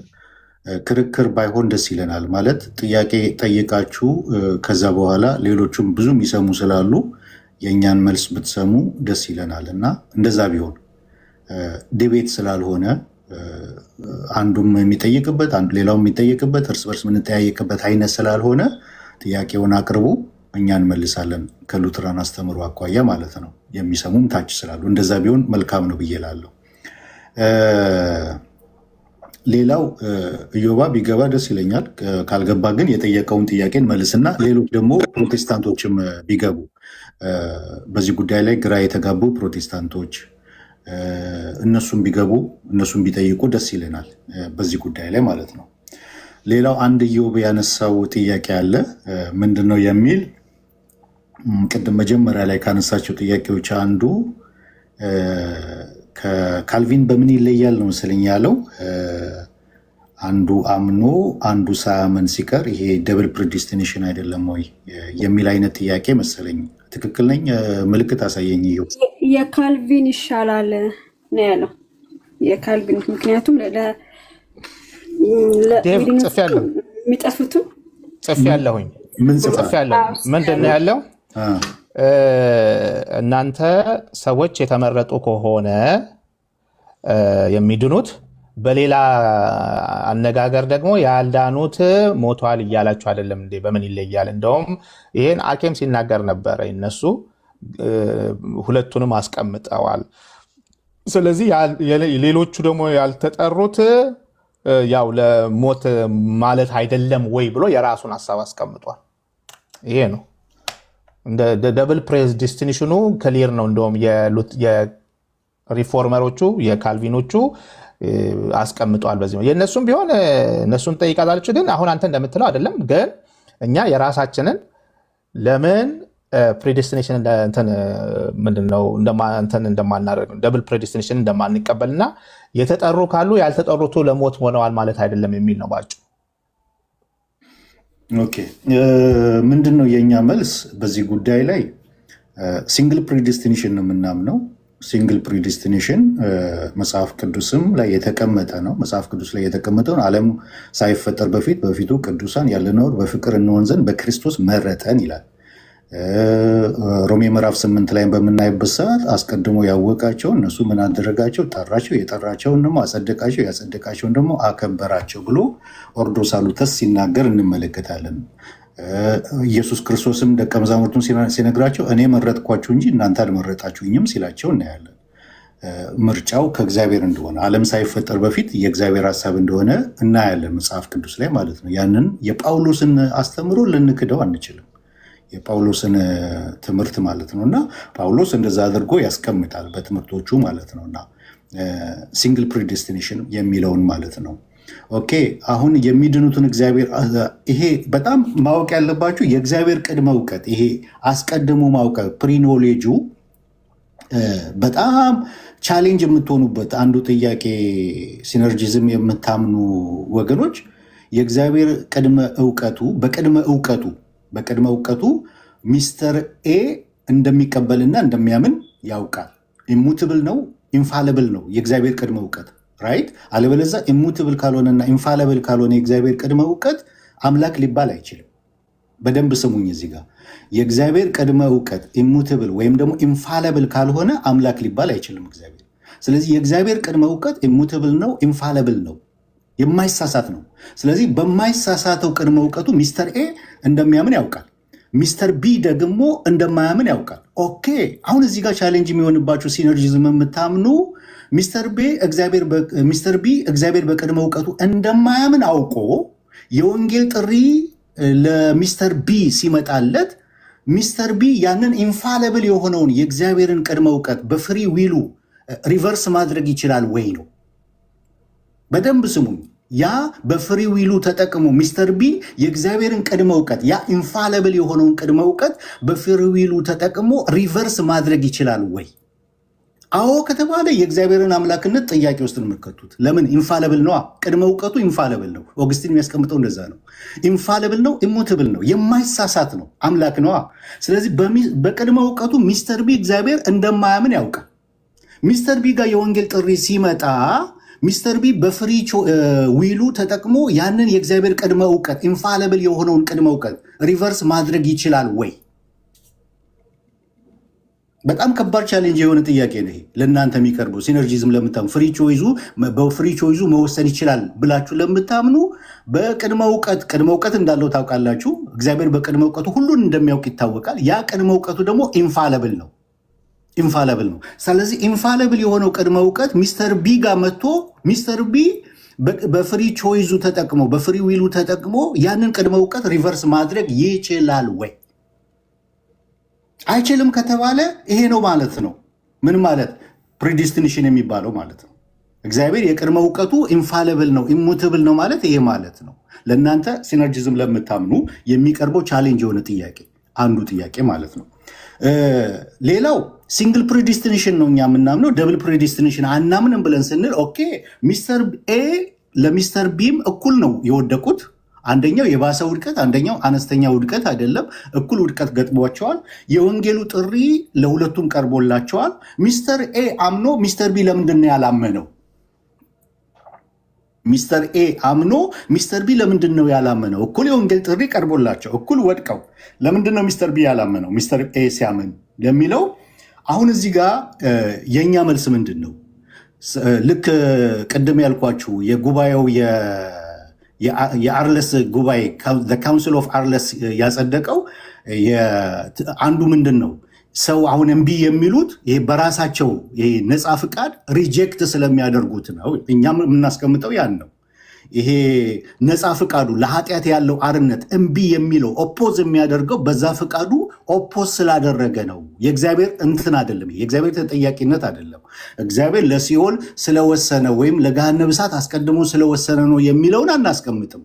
በፍሪ ቾይዝ አለው። ፍሪ ቾይዙ በምን ላይ ነው? በኃጢአት ላይ እምቢ የሚል ኦፖዝ የሚያደርግ ፍሪ ቾይዝ አለው። የት ነው የምታገኙት? ይህን ሮሜ ምዕራፍ 7 ቁጥር 18 ይህንን ማንም መካድ አይችልም። ሮሜ ምዕራፍ 7 ቁጥር 18 ምንድን ነው? ፍቃድ አለኝ ይላል፣ መልካሙን ግን የማድረግ አይደለም ይላል። ኦኬ ሰው ልጅ ከወደቀ በኋላ ምን አለው? ፍቃድ አለው። ግን ምኑን የማድረግ ፍቃድ የለውም። መልካሙን የማድረግ ፍቃድ። መልካሙን የማድረግ ሊመኝ ይችላል፣ ሊፈልግ ይችላል። የማድረግ አቅም ግን የለውም። ማድረግ አይችልም። ለምን? በእኔ የሚኖረው ምንድን ነው? ኃጢአት ነው። እኔ የተሸጥኩ ነኝ፣ የራሴ አይደለውም ይላል። ሰው የተሸጠ ነው፣ የራሱ አይደለም። ሮሜ 7 ላይ እንደሚያብራራው፣ ሮሜ 6:20 ላይ እንደሚያብራራው በብልቶቻችን የሚሰራው ምን እንደሆነ፣ ብልቶቻችን ከጽድቅ ነፃ እንደሆኑ ይናገራል። ሮሜ 6 ቁጥር 20 ላይ ብልቶቻችን ከጽድቅ ምንድን ናቸው ይላል? ነፃ ማለት ጽድቅን ማድረግ አይችሉም። ጽድቅን ፕሮዲውስ ማድረግ አይችሉም ብልቶቻችን ከውድቀት በኋላ። ስለዚህ ሰው ከውድቀት በኋላ ምን አለው? ነፃ ፍቃድ አለው። ሊብረም አርቢትረም ኢንማሊስ ብለን የምናስቀምጠው ያን ነፃ ፍቃድ አለው። ነፃ ፍቃዱ ግን ምን ለማድረግ ነው? ኃጢአትን የማድረግ ነፃ ፍቃድ ነው ያለው። ለምን? ለዛ ነገር የተሸጠ ስለሆነ ሰው ማለት ነው። ባሪያ ስለሆነ፣ ስሌቭ ስለሆነ ማለት ነው። ስለዚህ በዛ ፍቃዱ ኦፖዝ በሚያደርገው ፍቃዱ ሪጀክት ያደርገዋል ነው የምንለው። ለምንድን ነው ሚስተር ቢ ያላመነው ለሚለው ሉትራኖች የምናስቀምጠው በዛ በነፃ ፍቃዱ ኦፖዝ በሚያደርገው ፍቃዱ ሪጀክት ያደርገዋል። ኦኬ ያ ሊብረም አርቢትረም ኢን ማሊስ ሚስተር ኤ የለውም ወይ? አለው። ታዲያ ሚስተር ኤ ኦፖዝ ሳያደርግ ለምንድን ነው ይሄኛው ኦፖዝ ያደረገው የሚለውን በምናይበት ሰዓት ደግሞ የምናስቀምጠው ፊት ለፊት የምናስቀምጠው ያንን ነው። ኦኬ በኋላ ይሄኛው ቀጣይ ጥያቄ ከመጣ ሚስተር ኤም ኦፖዝ የሚያደርግ ፍቃድ አለው፣ ሚስተር ቢም ኦፖዝ የሚያደርግ ፍቃድ አለው። ሊብረም አርቢትረም ኢን ማሊስ ሁለቱም አላቸው። ለምንድን ነው ያኛው እንትን ሳይል ይሄኛው እንትን ያለው የሚለው ቻሌንጅ ለኦግስቲንም ቀርቦለታል። ኦግስቲን የመለሰው መልስ አለ። ለምሳሌ የሰጠው አናሎጂ አለው ኦን ፕሪዲስቲኔሽን ኦፍ ሴንት ላይ ማለት ነው። ምንድነው የሰጠው አናሎጂ? ሁለት ህፃናቶች ይላል። ሁለት ህፃናቶች ሁለቱም ሲንፉል ኔቸር አለባቸው፣ በኃጢአት የወደቀ ኔቸር አለባቸው። ኦኬ ሁለቱም ስቴት ኦፍ ሲን ውስጥ ነው ያሉት ይላል። ኦኬ ሁለቱም ስቴት ኦፍ ሲን ውስጥ ከሆኑ በኋላ ለአንደኛው ይላል እግዚአብሔር የመጠመቅን እድል ይሰጠዋል። በጥምቀት ሪጀነሬት የማድረግን ዳግም የመወለድን ከክርስቶስ ጋር አንድ የመሆንን ክርስቶስን የመልበስን እድል ይሰጠዋል። አንደኛው ግን ያንን እድል ሳያገኝ ይሞታል። ለምንድን ነው ሲባል ቢሃይንድ የሆነውን ማለት ሪቪል ያልተደረገውን የእግዚአብሔርን ፍቃድ ልናውቀው አንችልም ይላል። ሪቪል የተደረገ የእግዚአብሔር ፍቃድ አለ፣ እኛ የምናውቀው አሁን ለእኛ የተገለጠልን የእግዚአብሔር ፍቃድ አለ። የእግዚአብሔር ፍቃድ ምንድን ነው? አንደኛ ጢሞቴዎስ ምዕራፍ 2 ቁጥር 4 እግዚአብሔር ሰዎች ሁሉ እንዲድኑ ይወዳል። ይህንን የምናውቀው እኛ እግዚአብሔር ሰው ሁሉ እንዲድን እንደሚወድ ነው የምናውቀው። ቢሃይንድ ደስክሪን ያለውን ግን አልተገለጠም። ያልተገለጠ የእግዚአብሔር ፍቃድ አለ። ለምንድን ነው ያኛው እንደዛ የሆነው? ማን ነው መመለስ የሚችለው? ለእናንተም እኮ ይሄ ቻሌንጅ ይመጣል። ሲነርጂዝም ለምታምኑ ለምሳሌ ሁለቱም ስቴት ኦፍ ሲን ውስጥ ነው ያሉት፣ ሚስተር ኤም ሚስተር ቢም። ሚስተር ኤ ፍሪ ቾይዙን ተጠቅሞ እሺ አለ። ሚስተር ቢ ደግሞ ፍሪ ቾይዙን ተጠቅሞ እምቢ አለ። ለምንድን ነው እምቢ ያለው? ለምን ያኛው እሺ ብሎ ለምን ይሄኛው እምቢ አለ? ቻሌንጅ ደሴም ቲንግ ይመጣላቸዋል። ያንን መመለስ የሚችል የለም። ቢሃይንድ ደስክሪን ያለውን መመለስ የሚችል የለም። ማለት ሪቪል ያልተደረገውን የእግዚአብሔርን ፍቃድ ለእኛ ያልተገለጠውን የእግዚአብሔርን ፍቃድ ማንም መመለስ የሚችለው? ማንም መመለስ አይችልም። ስለዚህ አንሪቪል የሆነ አለ፣ ያልተገለጠ የእግዚአብሔር ፍቃድ አለ። የተገለጠልን ነው ልንናገር የምንችለው። የተገለጠው ምንድን ነው? አንደኛ ጢሞቴዎስ ምዕራፍ 2 ቁጥር 4 እግዚአብሔር ሰዎች ሁሉ ሊድኑ እንደሚወድ ነው የምናውቀው። ኦኬ እግዚአብሔር ሰዎች ሁሉ ሊድኑ እየወደደ ለምንድን ነው ሚስተር ቢ ያልዳነው? ለምንድን ነው ሪጀክት ያደረገው? ቢሃይንድ ደስክሪን ያለውን አናውቅ። ቢሃይንድ ደስክሪን ያልተገለጠውን የእግዚአብሔርን ፍቃድ በዚህኛው አይምሯችን በዚህ ድንኳን ሆነን መናገር አንችልም። ያልተገለጠውን የእግዚአብሔር ፍቃድ፣ የተገለጠ የእግዚአብሔር ፍቃድ አለ፣ ያልተገለጠ የእግዚአብሔር ፍቃድ አለ። ይሄ ነው መልሳችን የሚሆነው ማለት ነው። ኦን ፕሪዲስቲኔሽን ኦፍ ሴንት ላይ ይህንን አናሎጂ ይጠቀማል ኦገስቲን። ሁለት ህፃናቶች እኩል ስቴት ኦፍ ሲን ውስጥ ነው ያላቸው፣ እኩል ወድቀዋል፣ እኩል ሲንፉል ኔቸር አላቸው። ለአንደኛው የመጠመቅን እድል እግዚአብሔር ይሰጠዋል፣ አንደኛው ግን ያንን እድል ሳያገኝ ይሞታል። ለምን ለሚለው አንሪቪል ነው፣ ያልተገለጠ የእግዚአብሔር ፍቃድ ነው ብሎ ያስቀምጠዋል። ለምን እንደሆነ ማንም በዚች አይምሮ በዚህ ድንኳን ሆኖ መመለስ አይችልም፣ ያልተገለጠ። ስለዚህ የመጀመሪያው መልሳችን ምንድን ነው የሚሆነው? ለምንድን ነው ሚስተር ቢ ሪጀክት ያደረገው? ሪጀክት ያደረገው እግዚአብሔር ሪጀክት እንዲያደርግ አድርጎ ሳይሆን የምንለው ለምን የተገለጠውን የእግዚአብሔርን ፍቃድ ስለሆነ የምናውቀው ያ ኦፖዝ በሚያደርገው ፍቃዱ ነው ሪጀክት ያደረገው። ኦኬ ሁለቱም አላቸው። ሚስተር ኤም እኮ አለው። ለምንድነው ያኛው በዛኛው በሊብረም አርቢትረም ኢንማሊስ ፍቃዱ ተጠቅሞ ኦፖዝ ያላደረገው? ለምንድን ነው? ይሄኛው ደግሞ ለምንድነው ኦፖዝ ያደረገው? ዲስ ኢዝ ቢሃይንድ ዘ ስክሪን። ቢሃይንድ ዘ ስክሪን ነው። ይሄ አንሪቪል ነው። ለምን እንደሆነ አሁን ማንም መመለስ አይችልም። ሴም ቲንግ ለእናንተም የሚቀርበው ሲነርጂዝም ለምታምኑ ፍሪ ዊሉን ተጠቅሞ ሚስተር ኤ እሺ ብሎ አክሴፕት ሲያደርግ ሚስተር ቢ ደግሞ ፍሪ ዊሉን ተጠቅሞ እምቢ አለ። ለምንድን ነው ይሄ የሆነበት ምክንያት ለምንድን ነው? አይ ፍሪ ዊሉን ተጠቅሞ እኮ ፍሪ ዊሉን ተጠቅሞ ኦፖዝ ለምንድን ነው ያደረገው? ማን ነው መመለስ የሚችለው? ይሄን አንሪቪል ነው ይሄ። ለምን እኩል የሆነ ስቴት ኦፍ ሲን ውስጥ ያሉት፣ አንደኛው ግን ፍሪ ዊሉን ተጠቅሞ ኦኬ አለ፣ አንደኛው ግን ፍሪ ዊሉን ተጠቅሞ እምቢ አለ። ለምንድን ነው ለሚለው ማንም መመለስ አይችልም። አንሪቪል የሆነ ያልተገለጠ የእግዚአብሔር ፍቃድ አለ። እኛ የምናውቀው መናገር የምንችለው ሪቪል የተደረገውን የእግዚአብሔርን ፍቃድ ብቻ ነው። ይሄ ሊሰመርበት ይገባል። ተባረክ ዴቭ። በቃ ግልጽ የሆነ ነገር ግን መጽሐፍ ቅዱስ ይሄን ይላል ወይ? አዎ። ኤፌሶን 1 ላይ ዓለም ሳይፈጠር በፊቱ ቅዱሳንና ነውር የሌለን በፍቅሩ እንሆን ዘንድ በክርስቶስ መረጠን። የት ታስገባዋለህ ይህን ጥቅስ? እንዲህ ነው አንዴም እንዲህ ብለህ እንትን ካላልክ የትም አትገባም። ዓለም ሳይፈጠር፣ አንተ ሳትፈጠር አይደለም፣ ዓለም ሳይፈጠር በፊቱ ቅዱሳንና ነውር የሌለን በፍቅር እንሆን ዘንድ በክርስቶስ መረጠን። እሺ ሁለተኛ ጢሞቴዎስ ላይ ያዳነን በቅዱሱም አጠራር የጠራን እግዚአብሔር ነውና። ያዳነን የጠራን እግዚአብሔር ነውና ይህም እንደ ራሱ ሐሳብና ጸጋ መጠን ነው እንጂ እንደማን ሐሳብ? እንደ ራሱ ሐሳብና ጸጋ መጠን ነው እንጂ እንደ ስራችን መጠን አይደለም። ይህ ጸጋ ከዘላለም ዘመናት በፊት በክርስቶስ ኢየሱስ ተሰጠን። ኦ ማይ ጉድነስ ሪሊ ይህንን ጥቅስ እያየ ምክንያቱም መጽሐፍ ቅዱሳዊ አይደላችሁማ። መጽሐፍ ቅዱሳዊ አይደላችሁ። ለዚህ ነው እኛ ሶላ ስክሪፕቸር ያልነው። በዚህ ውስጥ ነው የሌሎችን ሰዎች ሁሉ ጽሑፍ የምናየው። ከዘላለም ዘመናት በፊት በክርስቶስ ኢየሱስ ተሰጠን እያልክ አይ እኔ ነኝ ትላለህ እንዴ? ድነት በአንተ የተንጠለጠለ ከሆነማ ብራዘር ክሬዲቱን አንተ ነህ የምትወስደው እያልክ ነው። ማን ነው ክሬዲቱን ወስደው? እኛ ጋር ስትመጣ ሶላ ዲ ግሎሪያ ክብሩን እግዚአብሔር ብቻ ነው የሚወስደው ነው የምንለው። አንተ ግን ያዋጣኸው ካለህ 50-50 ወይም 25% እና 71% እና 99% ታደርግ ነው። ይሄ ነው ይሄ ብቻ ነው አይደለም። ሮሜ ላይ እንደዚሁ በአሁኑ ዘመን ደግሞ በጸጋ የተመረጡ ቅሬታዎች አሉ። ጸጋው በጸጋው ከሆነ ግን ከስራ መሆኑ ቀርቷል። ጸጋ ያለዚያ ጸጋ መሆኑ ይቀራል። አንተ ከራስህ ያደረግከው ነገር ካለና የጨመርከው ነገር ፈቃድም በለው ምንም በለው ከእምነትም በለው ከራስህ የሆነ ነገር ከተጨመረ ጸጋው ጸጋ አይደለም። ከእግዚአብሔር ጸጋ ከአንተ ደግሞ የሆነ ነገር ሆኖ 50-50 መዋጮ ነው የሚሆነው። ዮሐንስ ወንጌል ላይ ምዕራፍ 15 ላይ እኔ መረጥኳችሁ እንጂ እናንተ አልመረጣችሁኝም፣ አብም በስሜ የምትለምኑትን ሁሉ እንድሰጣችሁ ልትሄዱና ፍሬ ልታፈሩ ፍሬያችሁም ሊኖር ሾምኋችሁ። ሐዋርያቶቹ እነሱ ናቸው የመረጡት? በፍጹም። ኤኒዌይ ሮሜ መጨረሻ 8 ላይ ልጁ በብዙ ወንድሞች መካከል በኩር ይሆን ዘንድ አስቀድሞ ያወቃቸው የልጁን መልክ እንዲመስሉ አስቀድሞ ደግሞ ወስኗል። መቼ? አስቀድሞ። ብራዘር እኔ እግዚአብሔር አስቀድሞ ስለሚያውቀኝ በወንጌሉ ጠርቶኝ የራሱ ልጅ እንደሆን ክርስቶስን ሰጥቶ በደሙ በክርስቶስ በኩል የዘላለም ሕይወት ሰጥቶኛል። እነከሌ አልዳኑም። ለምንድን ነው ያልዳኑት ካልከኝ እኔ አላቅም። የተገለጠልን ግን ስለ ዳኑ ሰዎች ነው።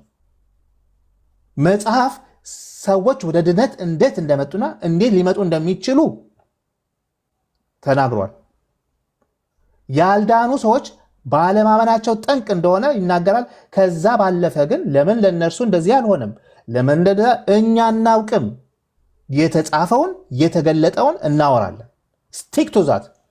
አንተ ግን ፊሎሶፊካሊ ይሄ እንዲህ ስለሆነ ደግሞ በዛ በኩል እንዲህ ነው ብለህ ምትነግረኝ አንተ ማነህ ነው?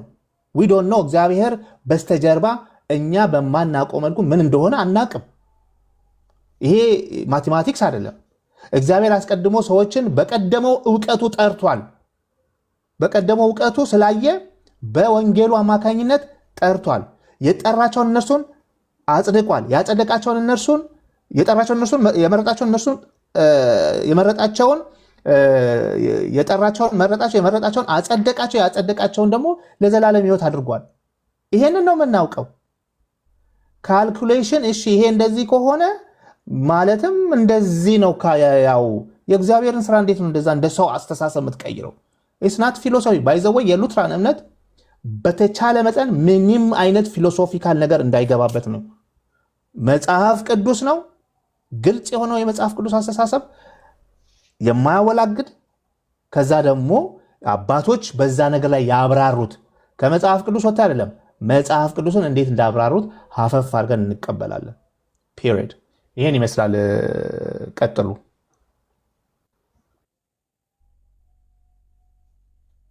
አኪ ቴንኪዩ፣ ተባረክ።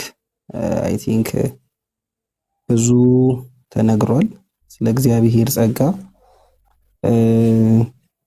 በነገራችን ላይ ነፃ ፈቃድን ከማውራታችን በፊት ቅድመ ውሳኔን ወይም ፕሪዴስቲኔሽንን ማውራት ያስፈልጋል። አይ ቲንክ ሰዎች ፕሪዴስቲኔሽን ይጨንቃቸዋል መሰለኝ። ግን እንዴት ነው የምትረዱት ብለን እንጠይቃችሁ ሊያስቸግር ይችላል። እነዛ ጥቅሶች ግን መጽሐፍ ቅዱስ ላይ እውነታዎች አሉ። ሰው በእግዚአብሔር ብቻ እንደዳነ ካልዳነ ደግሞ በራሱ ጥፋት ባለማመኑ እንደሆነ ግልጽ አድርጎ ያስቀምጣል መጽሐፍ ቅዱስ።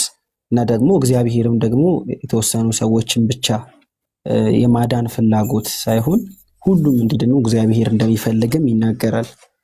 እነዚህን አስታርቆ ማስቀመጥ በጣም ትልቅ ጥንቃቄ የሚጠይቅና ሰፊ ነው። ቤተክርስቲያን ይሄን አድርጋለች ወይ? እኛ ቤተክርስቲያን አዎን አድርጋለች። መጽሐፈ ስምምነት ላይ በደንብ ጥሩ መልኩ ተጽፏል። እና ያንን ሁሉንም ፕሬዘንት ለማድረግ በዚህ ሰዓት ሳይሆን ቀናትን ላይበቃን ይችላል። በስነ ስርዓት እያንዳንዱን ነገር እያብራራን እና አሁን ደግሞ እያወራን ያለነው ጸጋ ብቻ ስንል ምንድን ነው? እግዚአብሔር ብቻውን ያድናል፣ እግዚአብሔርን አናግዘውም እያለን ነው። እግዚአብሔር የኔ ፈቃድን የሚጠብቅ ከሆነ እግዚአብሔር ከኔ የሚፈልገው የሆነች ትንሽዬ ነገርን ቢኖር ከሆነ የኔ መፈለግ ምክንያት የማይሆንበት ምንድን ነው ብዬ አሁን አንድ ሰው እዚህ ውስጥ ብጠይቃችሁ ቀጥታ ትመልሱልኝም፣ ራሳችሁ ተወዘጋግባችሁ ትወጣላችሁ። አይ ቲንክ በዚህ 100% እርግጠኛ ነኝ። ጥያቄ ካላችሁ ጸጋ ብቻ የሚለውን አንቀበልም ካላችሁ፣ ፕሮቴስታንትም ከሆናችሁ ኦርቶዶክሶችም ሀና ምትዩ ካለሽ ወር ሌሎቻችሁም ምትሉትን በሉና ጥያቄ እንስማ። አይ ቲንክ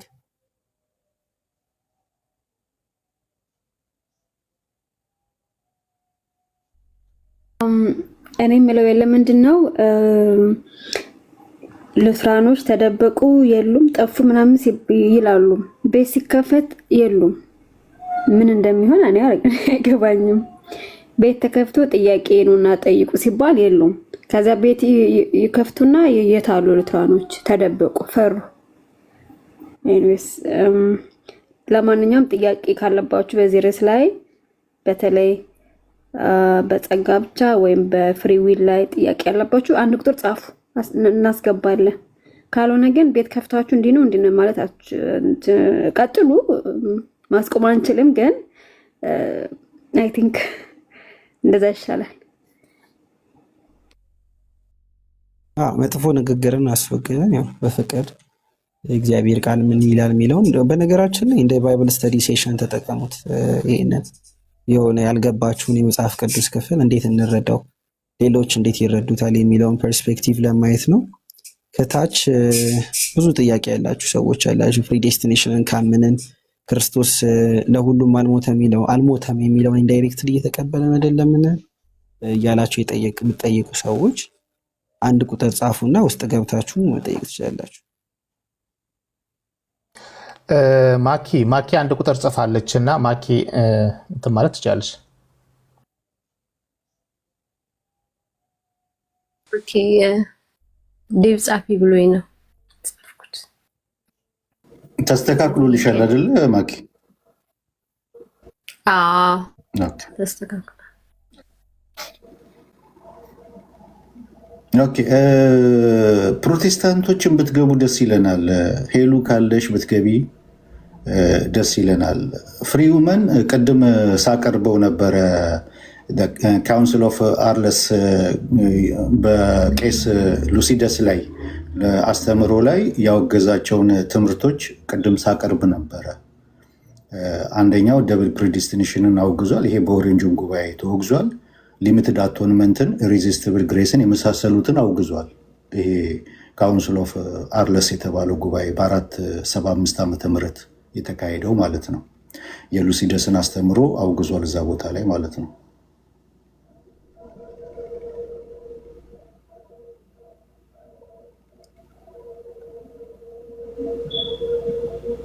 በነገራችን ላይ ከታች ቅድመ ውሳኔ ከታች ብሉይ ኪዳን ላይ ያለ ወይ የሚል ጥያቄ ተነስቶ ነበር። ያ አብርሃም በቂ ምሳሌ ይመስለኛል። አብርሃም ጣዖት ሲያመልክ የነበረ ሰው እንደነበረ አሕዛብ እንደነበረ እናያለን። ወደ እርሱ የሄደው እግዚአብሔር ቀድሞ እንጂ አብርሃም አይደለም ወደ እግዚአብሔር ሄደው። አይ ቲንክ በኡር ምድር ነበር የሚኖረው። አብርሃምን ውጣ ያለው እኔ ወደማሳይ ምድር ሂድ ያለው እግዚአብሔር ነው። ስለዚህ ያው ሐሳባችንን በደንብ ተረዱት። እግዚአብሔር ነው ሁሌም አክት የሚያደርገው። ስለዚህ አብርሃምንም ቃል ኪዳን የገባለት እግዚአብሔር ነው። እንደውም ዘፍጥረት ምዕራፍ ስንት ላይ ነው? 17 መሰለኝ። ቃል ኪዳን ሲያደርግ እግዚአብሔር ከአብርሃም ጋር እንዴት እንደሆነ ማየት ትችላላችሁ። ብቻውን ኪዳን ሲገባ ታያላችሁ እግዚአብሔር። ምክንያቱም እግዚአብሔር አይዋሽም፣ ቃል ኪዳኑም የተሳሳተ ሊሆን አይችልም። የሰው ልጅ ግን ቃል ኪዳንን ሊያፈርስ ሊወድቅ ይችላል ደካማ ስለሆነ። እግዚአብሔር ግን ለቃል ኪዳኑ ታማኝ ስለሆነ ብቻውን ማዳን ብቻውን ስለሚችል የኛ መተባበር ስለማይፈልግ እግዚአብሔር ብቻውን ማዳን ይችላል ስንል ግሬስ ስንል ጸጋ ስንል ግሬስ ፎርስ ያደርጋል ያስገድዳል እያልን አይደለም። ግሬስ ኢኔብል ያደርጋል ነው፣ እንድናምን ያደርጋል። አምነን ደግሞ መልካም ስራን እንድንሰራም ያደርጋል። ዩሲ ኢኔብል ያደርገናል ነው እያለን ያለ ነው። ያለ ጸጋ ግን መልካም ስራ ማድረግ አይታሰብም። ወደ እግዚአብሔር መምጣትም ወደ እምነት መምጣትም አይታሰብም። ስለዚህ ሙሉ በሙሉ እግዚአብሔር ነው ድነታችንን ጀምሮ ከፍጻሜ የሚያደርሰው። ጥያቄ ካለ አንድ ሰው ፍሪ ውመን አይ ቲንክ ሺ ኢዝ ሪፎርምድ ራይት? ፍሪ ውመን ይሰማል?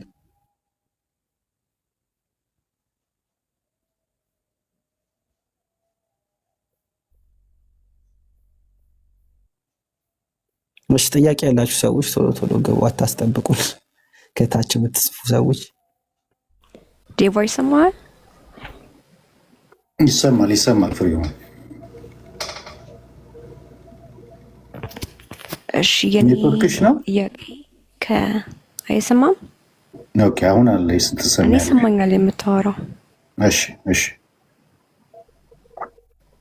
ከቱሊፕ የማትቀበሏቸው ወይም ተወግዘዋል ያልከውን ፖይንቶች ነበረ እንድትነግረኝ የፈለኩትኝና እዛ ላይ ደግሞ እኔ የምጠይቅህ ጥያቄ አለ፣ ትመልስልኛለህ ከቻልክ። አይ ቲንክ ቅድም ኢሪሲስቲብል ግሬስ እና አንደኛው ደግሞ ምን ነበረ?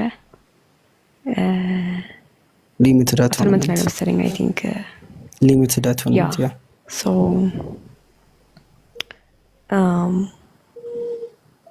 ጥያቄ መጠየቅ እችላለሁ ሁለቱ ላይ? ያ መጠየቅ ትችላለሽ። የትኛው ላይ ነው ልግለጽልሽ? መጀመሪያ እሺ ትችላለህ። እሺ አደራ ግን ሺፍት እንዳያደርገው ከቶፒካችን እንዳንወጣ ተመልሰን ወደ ጸጋ ብቻ ወደሚለው መመለስ አለብን። ኦኬ ትመልስልኛለህ በኢንቦክስ ወይ ዲቫ እንትን እንዳልል ከርዕሳቸው ውጪ ከሆነ ሜቢ አይ ዶንት ኖ። ኦኬ አይ ሪፎርምዶች እናንተም ያው የራሳችሁን አሁን ቤት ስትከፍቱ ዲፌንድ ማድረግ የሚገባችሁን ዲፌንድ አድርጉ። አሁን ለምሳሌ እናንተ ደብል ፕሬዲስቲኔሽን ታምናላችሁ? ፍሪውማን ከራሳችሁ አንደበት መሰማት ስላለበት አሁን ኦኬ ደብል ፕሬዲስቲኔሽን አሁን በአርለሱም ጉባኤ በኦሬንጁም ጉባኤ ተወግዟል። ሁለቱም ጋር ማለት ነው። በአርለሱም ጉባኤ 475 529 ላይ በኦሬንጁ ጉባኤ በፈረንሳይ ጋሊ ተወግዟል። ይህ ደብል ፕሬዲስቲኔሽን የሚለው ሀሳብ ማለት ነው። እግዚአብሔር አንዳንዶቹን ምንድን ነው ለመንግስተ ሰማያት ለእግዚአብሔር መንግስት፣ አንዳንዶቹን ደግሞ ለገሃነመ እሳት ወይም ደግሞ እንዲጠፉ አስቀድሞ ወስኖባቸዋል የሚለው ሀሳብ ይህ ሀሳብ አሁን ተወግዟል። በአርለሱ ጉባኤ ሌላው የቄስ ሉሲደስ ሀሳብ ሊሚትድ አቶንመንት፣ ኢሪሲስቲብል ግሬስ የመሳሰሉት ተነስተዋል በዛ ጉባኤ ላይ ማለት ነው። እና ከእናንተ ጋር ይሄ በቀጥታ የሚገናኝ ይመስለኛል እና ይህንን እናንተ ሪስፖንድ ማድረግ ትችላላችሁ ሪፎርምዶች ማለት ነው። እኛን ግን ብትጠይቅን ደብል ፕሪዲስቲኔሽን ሉትራኖች አናምነው፣ ሲንግል ፕሪዲስቲኔሽን ነው የምናምነው። ለምን አልዳኑም ያኛው ሚስተር ቢ ለሚለው ቅድም የመለስኩትን መልስ ነው የምንመልሰው ማለት ነው። ሊሚትድ አቶንመንት አናምንም። ውስን ቤዘውት የሚለውን አናምንም። ጄኔራል ወይም ዩኒቨርሳል ነው ለሁሉም። ይሄ አንደኛ ጢሞቴዎስ ምዕራፍ 2 ቁጥር 4 እግዚአብሔር የተገለጠው የእግዚአብሔር ፍቃድ ሰው ሁሉ እንዲድን መውደዱን ነው የምናውቀው። ስለዚህ ሊሚትድ አቶንመንትን እንደ ሉትራን አንቀበለውም። ኢሬዚስቲብል ግሬስን አንቀበለውም። ሬዚስት ሊደረግ ይችላል ብለን የምናምነው ሬዚስት በሚያደርገው በዛ ፍቃዱ ሰው ያንን ኮል ሬዚስት ሊያደርገው ይችላል። ሐዋርያ ሥራ ምዕራፍ 7 ቁጥር 51 እስጢፋኖስ እየተናገራቸው ሬዚስት ሲያደርጉ እናያለን።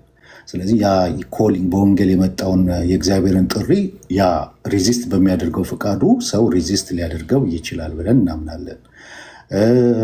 ከቱሊፑን ነው ማንቀበለውን እየነገርኩሽ ያለው። ደብል ፕሪዴስቲኔሽን ቱሊፕ ውስጥ የለም። ግን ያው አንኮንዲሽናል ኢሌክሽን ተብሎ ሲባል ያንን የሚመለከትም ስለሆነ ቱሊፑ ያንን የሚያሳይ ስለሆነ ሊሚትድ አቶንመንት፣ ኢሬዚስቲብል ግሬስ፣ ቶታል ዲፕራቪቲ ብለን አንጥራው እንጂ ቦንዴጅ ኦፍ ደ ዊል ደ ሴም ቲንግ ነው።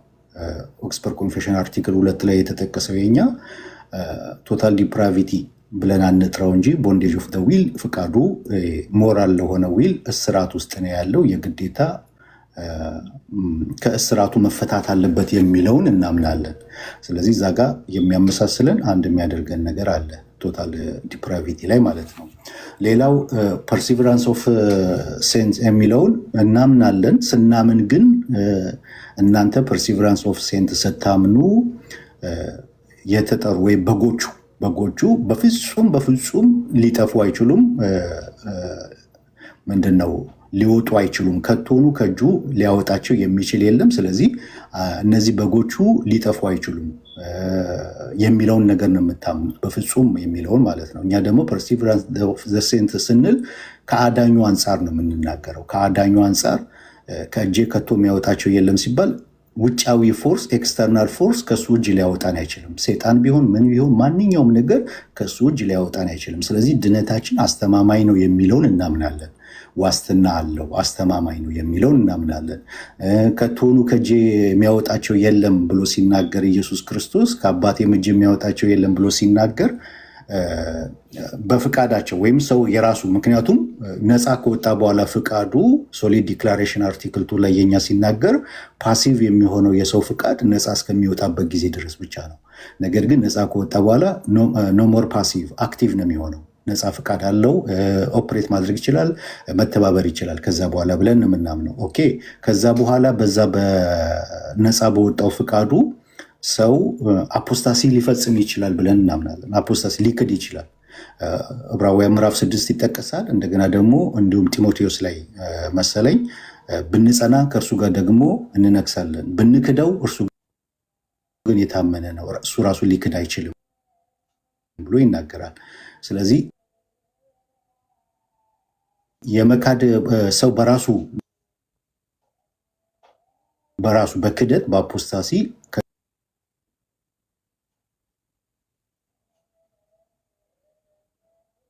ሊወጣ ይችላል የሚለውን እናስቀምጣለን። በክደትና ሞርታል ሲል የሚል አለ፣ በኃጢአቱ ጸንቶ የሚኖር ፋይናሊ ይሄ የኃጢአት እንትኑ እምነቱን ነው የሚያጠፋው። ሰው በእምነት ነው የገባው፣ በእምነት ሊወጣ ይችላል። በገባበት መንገድ ሊወጣ ይችላል። ክደትም እምነትን ነው ማጣትን ነው የሚያሳየው። ስለዚህ በገባበት መንገድ ነፃ ፍቃዱን ተጠቅሞ ሊወጣ ይችላል ብለን እናስቀምጣለን። ፐርሲቨራንስ ኦፍ ዘ ሴንት። ከአዳኙ አንጻር ግን ስንናገር ድነታችን አስተማማኝ ነው፣ ከእጁ ውጫዊ ፎርስ ኤክስተርናል ፎርስ ፈጽሞ ሊያወጣን አይችልም የሚለው እናስቀምጣለን። ፐርሲቨራንስ ኦፍ ዘ ሴንት ላይ የምንጋራው ነገር አለ፣ የማንጋራው ነገር አለ። ከአዳኙ አንጻር እንጋራለን፣ ከዳኙ አንጻር ግን ሰው በአፖስታሲ ሊወጣ ይችላል የሚለውን እናስቀምጣለን። ስለዚህ የምንጋራቸው አሁን ከቱሊፖች ውስጥ በብዛት በጣም ተመሳሳይ በሆነ መልኩ ቶታል ዲፕራቪቲ የሚለውን ፕሪዲስቲኔሽን፣ እኛ ሲንግል ነን እናንተ ደብል ነን ብለሻል።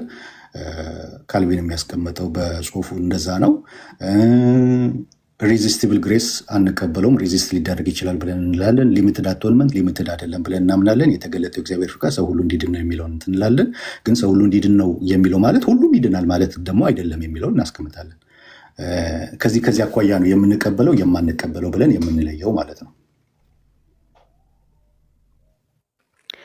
የኔ ጥያቄ ምን መሰለህ፣ አሁን አንኮንዲሽናሊ ከሆነ እኛን የመረጠን ወይም ደግሞ አስቀድሞ በፍሪ ዊላችን እንደምናምን ሬዚስት እንደማናረገው ስላወቀ ነው የመረጠን ወይስ ምንም ኮንዲሽን የለውም እኛን ሲመርጥ? ምክንያቱም ምንም ኮንዲሽን ከሌለውና በእኛ ፍሪ ዊል ላይ የተመሰረተ ካልሆነ የእግዚአብሔር ፈቃድ ዞሮ ዞሮ ግሬስም ሬዚስት ሊደረግ አይችልም፣ ደህንነታችንም ሊታጣ አይችልም ማለት ነው። ምክንያቱም ተመርጠን ነው የዳን ነው የሚለው ነገር ላይ እና ሰው በነፃ ፈቃዱ ሊያመን እንደማይችል እሱ እንዳልሆነ የመዳን መንገድ ከተማመንን ደህንነታችን የሚታጣ ከሆነ ወይም ደግሞ ከዳንን በኋላ መልሰን የምንጠፋ ከሆነ እግዚአብሔርን መጀመሪያ ሲመርጠን ተሳስቷል ልንል ነው ማለት ነው። ከመረጠን በኋላ ከዳንን በኋላ መልሰን ስንጠፋ እግዚአብሔርም ተሳስቶ ነው ማለት ነው እኛን ኤሌክት የሚያደርገን እና እግዚአብሔር ሰዎችን ሲመርጥ በምን መስፈርት ነው የመረጣቸው? አስቀድሞ ስላወቀ ነው እንደሚያምኑ ግሬሱን ሬዚስት እንደማያደርጉ በነፃ ፈቃዳቸው እንደሚያምኑ ስላወቀ ነው ወይስ ምንም ኮንዲሽን የለውም እነሱን ለመምረጥ? ይህንን ብቻ መልስልኝ። ምክንያቱም ቱሊፕን ዲፌንድ ማድረግ ይሆንብኛል ከዚህ በላይ ፈርዘር ከሄድኩኝና ይህንን ብቻ ከመለስክልኝ ይበቃኛል፣ ሁሉም ነገር ይመለስልኛል። የእግዚአብሔር ቅድመ እውቀት ቅድም እንዳልነው ኢንፋለብል ነው፣ ኢሙትብል ነው ማለት ሚስተር ኤ የወንጌል ጥሪ ሲቀርብለት ሊያምን እንደሚችል እግዚአብሔር በቅድመ እውቀቱ ያውቃል። ሚስተር ቢ ደግሞ የወንጌል ጥሪ ሲቀርብለት እንደማያምን እንደማይቀበል ሪጀክት እንደሚያደርግ እግዚአብሔር በቅድመ እውቀቱ ያውቃል። ኢንፋለብል ነው የእግዚአብሔር ቅድመ እውቀቱ። ይሄኛው ስታርት ኦፍ ሳልቬሽን ነው የሚያሳየው፣ ስታርት ኦፍ ሳልቬሽን እንጂ ሆል ሳልቬሽንን አያሳይም። ስታርት ኦፍ ሳልቬሽን ላይ ግን ሚስተር ኤ የወንጌል ጥሪ ሲቀርብለት በቅድመ እውቀቱ ሊቀበል እንደሚችል እንደሚቀበል ያውቃል። ያ ደግሞ ኢንፋለብል እውቀት ነው። ሚስተር ቢ ደግሞ ሪጀክት እንደሚያደርግ ያውቃል። ይሄኛው ምንድነው ብዬሻለሁ? ስታርት ኦፍ ሳልቬሽንን የሚያሳየው ምንድን ነው? ከቦንዴጅ ኦፍ ዊል ውስጥ አሁን እኛ ስንገልጠው ከቦንዴጅ ኦፍ ዊል ውስጥ ፈቃዱ ከተፈታ በኋላ ኖሞር ፓሲቭ አክቲቭ ነው የሚሆነው። ከዛ በኋላ ሲነርጂዝም ሆኖ ይቀጥላል እኮ የኛ አፍተር ኮንቨርሽን በኋላ እኮ የኛ ነገረ ድነት ሲነርጂዝም ይሆናል። ከሞነርጂዝም ወደ ሲነርጂዝም መሆን ይጀምራል። ኦኬ ሲነርጂዝም መሆን ከጀመረ በኋላ ኮኦፕሬት ማድረግ ከጀመረ በኋላ አፖስታሲ የሚባል አለ። በክደት መጽሐፍ ላይ የተቀመጠ ዕብራውያን 6 ጢሞቴዎስ ላይ የተቀመጠ ያንን ኮንፌሽናችንን ኮት ያደርግና ዕብራውያኖች እስራኤሎች ከግብፅ ወጥተዋል። ነገር ግን ወደ ከነዓኒቱ ምድር የገቡት ግን ጥቂቶች ናቸው። ብዙዎቹ ባለማመናቸው ጠንቅ ምክንያት በምድረ በዳ ቀርተዋል። የወጣ ሁሉ ይገባል ማለት አይደለም የሚለውን እናስቀምጣለን። ከግብፅ ወጥተዋል፣ የወጣ ሁሉ ግን ከነዓን ገብቷል ማለት አይደለም። የወጣ በምድረ በዳ የቀረ ደግሞ አለ። ምንድነው ምክንያቱ? ኮዙ ከተባለ ባለማመናቸው ጠንቅ ምክንያት ይላል። እና ይሄኛው ደግሞ ክፉ የሆነ ነገር በእናንተ ዘንድ እንዳይገኝ ብሎ የዕብራውያን ጸሐፊ ሲጽፍ እናያለን። ጢሞቴዎስ ላይም ብንጸና ከእርሱ ጋር ደግሞ እንነግሳለን ይላል። ኢፍ ነው ብንጸና ከእርሱ ጋር ደግሞ እንነግሳለን። ብንክደው እሱ ራሱ መካድ አይችልም፣ እሱ ግን ታምኖ ይኖራል ይላል። ስለዚህ መካድ የሚባል ነገር አለ። ያ ፍሪ ዊሉን ተጠቅሞ ሊክድ ይችላል። በእምነት ነው የገባው። ያንን እምነት በዛ በእምነት ጠንቅ ባለማመን ምክንያት በመካድ ምክንያት ደግሞ በገባበት መንገድ ሊወጣ ይችላል የሚለውን እናስቀምጣለን። ነገር ግን ይሄ ስታርት ኦፍ ሳልቬሽን ግን የእግዚአብሔር ቅድመ እውቀት ኢንፋለብል ነው፣ ፓሲቭ ነው። የዛን ሰዓት ሞነርጂዝም ነው። ሞነርጂዝም ላይ ሚስተር ኤ ያንን የወንጌል ጥሪ እሺ ብሎ እንደሚቀበል በቅድመ እውቀቱ ያውቃል። ሚስተር ቢ ደግሞ ሪጀክት እንደሚያደርግ በቅድመ እውቀቱ እግዚአብሔር ያውቃል። ያ ኢንፋለብል እውቀት ነው። ነፃ ከወጣ በኋላ ግን ፍቃዱ ነፃ ከወጣ በኋላ ግን ኮኦፕሬት ነው የሚያደርገው። ምክንያቱም ስታርት ኦፍ ሳልቬሽን እና ፉል ሳልቬሽን ድነት እስከ መጨረሻው የልጁ መልክ እስከምንመስል ድረስ የሚቀጥለው ድረስ የሚቀጥል ነው። ኦርዶ ሳሉተስ የእናንተም የእኛም የሪፎርምድም ሲያስቀምጥ ብዙ ስቴፖችን ያስቀምጣል። በዛ ኦርዶ ሳሉተስ ውስጥ ፍቃዱ ነፃ ከወጣ በኋላ በክደት ወይም ደግሞ በሞርታል ሲን ድነቱን ሊያጣ ይችላል የሚለውን እናስቀምጣለን። ግን ይህንን ስናስቀምጥ ስታርት ኦፍ ሳልቬሽንን አይደለም እያልን ያለ ነው። ስታርት ኦፍ ሳልቬሽን ሚስተር ኤ እንደሚያምን አስቀድሞ በቅድመ እውቀቱ ያውቃል። ሚስተር ቢ ደግሞ የወንጌል ጥሪ ሲቀርብለት እንደማይቀበል በቅድመ እውቀቱ ያውቃል። ያ ቅድመ እውቀቱ ደግሞ ኢንፋለብል ነው ብለን እናምናለን። ስለዚህ እግዚአብሔር ሲመርጠው ተሳስቷል ማለት ነው። ያ ሰው እንደሚያምን በቅድመ እውቀቱ ያውቃል። ለምሳሌ ሚስተር ኤክስ መጀመሪያ አመነ፣ ከዛ በኋላ ካደ። መጀመሪያ የመዳኑ መጀመሪያ ላይ ሲያምን መርጦት ነበረ። ከዛ በኋላ ሲክድ የእግዚአብሔር ምርጫ ምንድን ነው የሚሆነው በዚህ ፖዚሽን ላይ? ኦኬ ዴቭ አንዴ ነገር ልመለስ፣ ይቅርታ። እሺ ጎድ እሺ ካልቪኒስቶችና እኛ ሉተራኖች ኢሌክሽን የምንረዳበት አንደርስታንዲንግ ቴክኒካሊ ይለያያል። ለምሳሌ እኛ እንደ ሂድን የሆነ ሲክሬት ዲግሪ ነው ብለን አናምን። እናንተ እንደምታምኑት ኦልዌይስ ኢሌክሽን ኢን ክራይስት ነው ብለን ስለምናምን ላይክ ያ ማለት ምንድን ነው? የሆነ የተደበቀ የሰዎች ሊስት እንደ መዝገብ ዝርዝር ስም ነው ብለን አናምንም። ኢሌክሽን የሚገለጠው ትሩ ዘ ሚንስ ኦፍ ግሬስ ነው ብለን የምናምነው፣ በጸጋው ነው ብለን የምናምነው። ለምሳሌ ሰዎችን ሁሉ እግዚአብሔር ንስሐ እንዲገቡና እንዲያምኑ ይጠራል አይደል? በእምነት ግን የሚጸኑት እግዚአብሔር የሚጠብቃቸው አሉ ብለን እናምናለን። ግን ይህ እንደ ኮንትራዲክሽን ማናይበት ሪዝን ለምንድን ነው? ኦልዌይስ ፌዝ ኢን ክራይስት ስለሆነ ኢሌክሽንም ምንድን ነው ብለን የምናምነው ኢን ክራይስት በክርስቶስ። ምክንያቱም ኤፌሶን ምዕራፍ 1 ቁጥር 4 ነው የስ አይ ቲንክ እዛ ላይ በልጁ መረጠን ነው የሚለን። ስለዚህ ከልጁ ውጭ የሆነ ምርጫ የለም። ስለዚህ አንድ ሰው ተመረጠ ማለት ምንድነው? የሆነ ጽሁፍ ላይ ምን ይላል? to be elect means to be united to Christ ከክርስቶስ ጋር አንድ መሆን ነው መመረጥ ማለት። በምን ባይ ፌዝ ብሎ ያስቀምጦታል። ይሄ ፌዝ ነው ኢሌክት እንድንሆን ሚን በክርስቶስ አንድ መሆናችን ኢሌክት መሆናችን ሪቪልድ የሚሆነው የሚገለጠውም እና ደግሞ የምንቀበለውም ግሬሽየስ በጸጋ የተሞላውን ኢሌክሽን በቃ የእግዚአብሔር ግሬሽየስ አክት ኦፍ ቹዚንግ አስ ኢን ክራይስት ነው። ሁሌ ኢን ክራይስት ናት አፓርት ፍሮም ክራይስት። እሱን ከያዘን ይሄ ፌዝ ከክርስቶስ ጋር ዩናይትድ እንድንሆን ያደረገን ነገር ደግሞ ሊታጠ ይችላል ብለን እናምናለን። ፌዝ ካን ቢ ሎስት ብለን እናምናለን። ለምሳሌ ቅድም ዴቫም ሲያነሳው ነበረ ዕብራውያን ምዕራፍ 6 ዕብራውያን ምዕራፍ 10 ላይም አለ፣ ዕብራውያን 3:12 ላይም አለ እና ደግሞ አንደኛ ቆሮንቶስ ምዕራፍ 10 ላይ አለ ወደ ቁጥር አይ ቲንክ 12 አካባቢ። እነዚህ ሁሉ ፌዝ ሎስት እንደሚሆን የሚያስረዱ እንትኖች ናቸው፣ ቨርሶች ናቸው። ስለዚህ የሆነ ሚስጥር በቃ እኛ ማናቀው ሚስጥር ሶልቭ ለማድረግ አይደለም የምንሞክረው። እግዚአብሔር ምርጫ ሁሌም በኢየሱስ ክርስቶስ ስለሆነ በኢየሱስ ክርስቶስ ነው ስንል ደግሞ በእምነት ስለሆነ እምነት ደግሞ ይታጣል ካልን ቴክኒካሊ ሰዎች ፎል ሊያደርጉ ይችላል፣ ከጸጋው ሊወድቅ ይችላል። ምክንያቱም ገላትያ ምዕራፍ 5:4 ላይ ከክርስቶስ ተለይታችሁ ከጸጋው ወድቃችኋል ይላል። ስለዚህ በክርስቶስ ነበሩ they were in Christ ከክርስቶስ ደግሞ ምንድነው የሚለው ሰርቨርድ ነው መገንጠል አይነት ነገር መነጠል አይነት አድርጎ ያስቀምጣል። ስለዚህ በክርስቶስ የነበሩ ሰዎች ሊወድቁ ይችላሉ ብለን እናምናለን ባጭሩ። ቴንክ ዩ። ያ ጥያቄ ምንም አልተመለሰም። እኔ ጠየቅኩት ያ ጥያቄ ነው። እነዚህ ሰዎች ካመኑ በኋላ ከዳኑ በኋላ የሚጠፉ ከሆነ ከእግዚአብሔር ምርጫ አንጻር እንዴት ይታያል ነው? ግን በቃ ኦኬ እሺ ኦኬ። ምርጫ የሚለው እንዴት ዲፋይን እንዳደረኩት ሰምተሻል? ለይልኝ እስቲ የካልቪኖችን የሉትራኖችን ኢሌክሽን ዴፊኒሽን። በክራይስት ነው። እኛ ጀስት የሊስት ዝርዝር ነው። እግዚአብሔር ዝም ብሎ ከሌ ብሎ እንደዛ መረጠ ብለን እኛ እናምንም። በክራይስት ነው ምርጫን ወይም ደግሞ ኢሌክሽንን የምናየው አይደል ያልከኝ? ያ እናንተስ? ያ እኛ እግዚአብሔር አብ መረጠን፣ ወልድ ቤዛ ሆነን፣ መንፈስ ቅዱስ አተመን ብለን ነው የምናምነው። እግዚአብሔር አብ የሚያውቃቸውን ሰዎች ነው ወደ ክርስቶስ የሚያመጣው። ክርስቶስ የሞተው ለነሱ ነው፣ እነሱን ነው የሚጠብቃቸው ወይም ከእጁ የማያጠፋቸው። በአንተ እይታ ከሆነ ግን በክርስቶስ የሚያምን በሙሉ ወደ አብ ይሄዳል። ያንን ነው እናንተ ምርጫ የምትሉት ማለት ነው። በክርስቶስ ማመን፣ በእምነት መጽናት፣ በዛ መንገድ ነው እግዚአብሔር ሰዎችን መረጠ የምትሉት እንጂ ከሌ ምናምን የሚል የዝም ብሎ ራንደም ዝርዝር የስም ዝርዝር አይደለም በጭራሽ።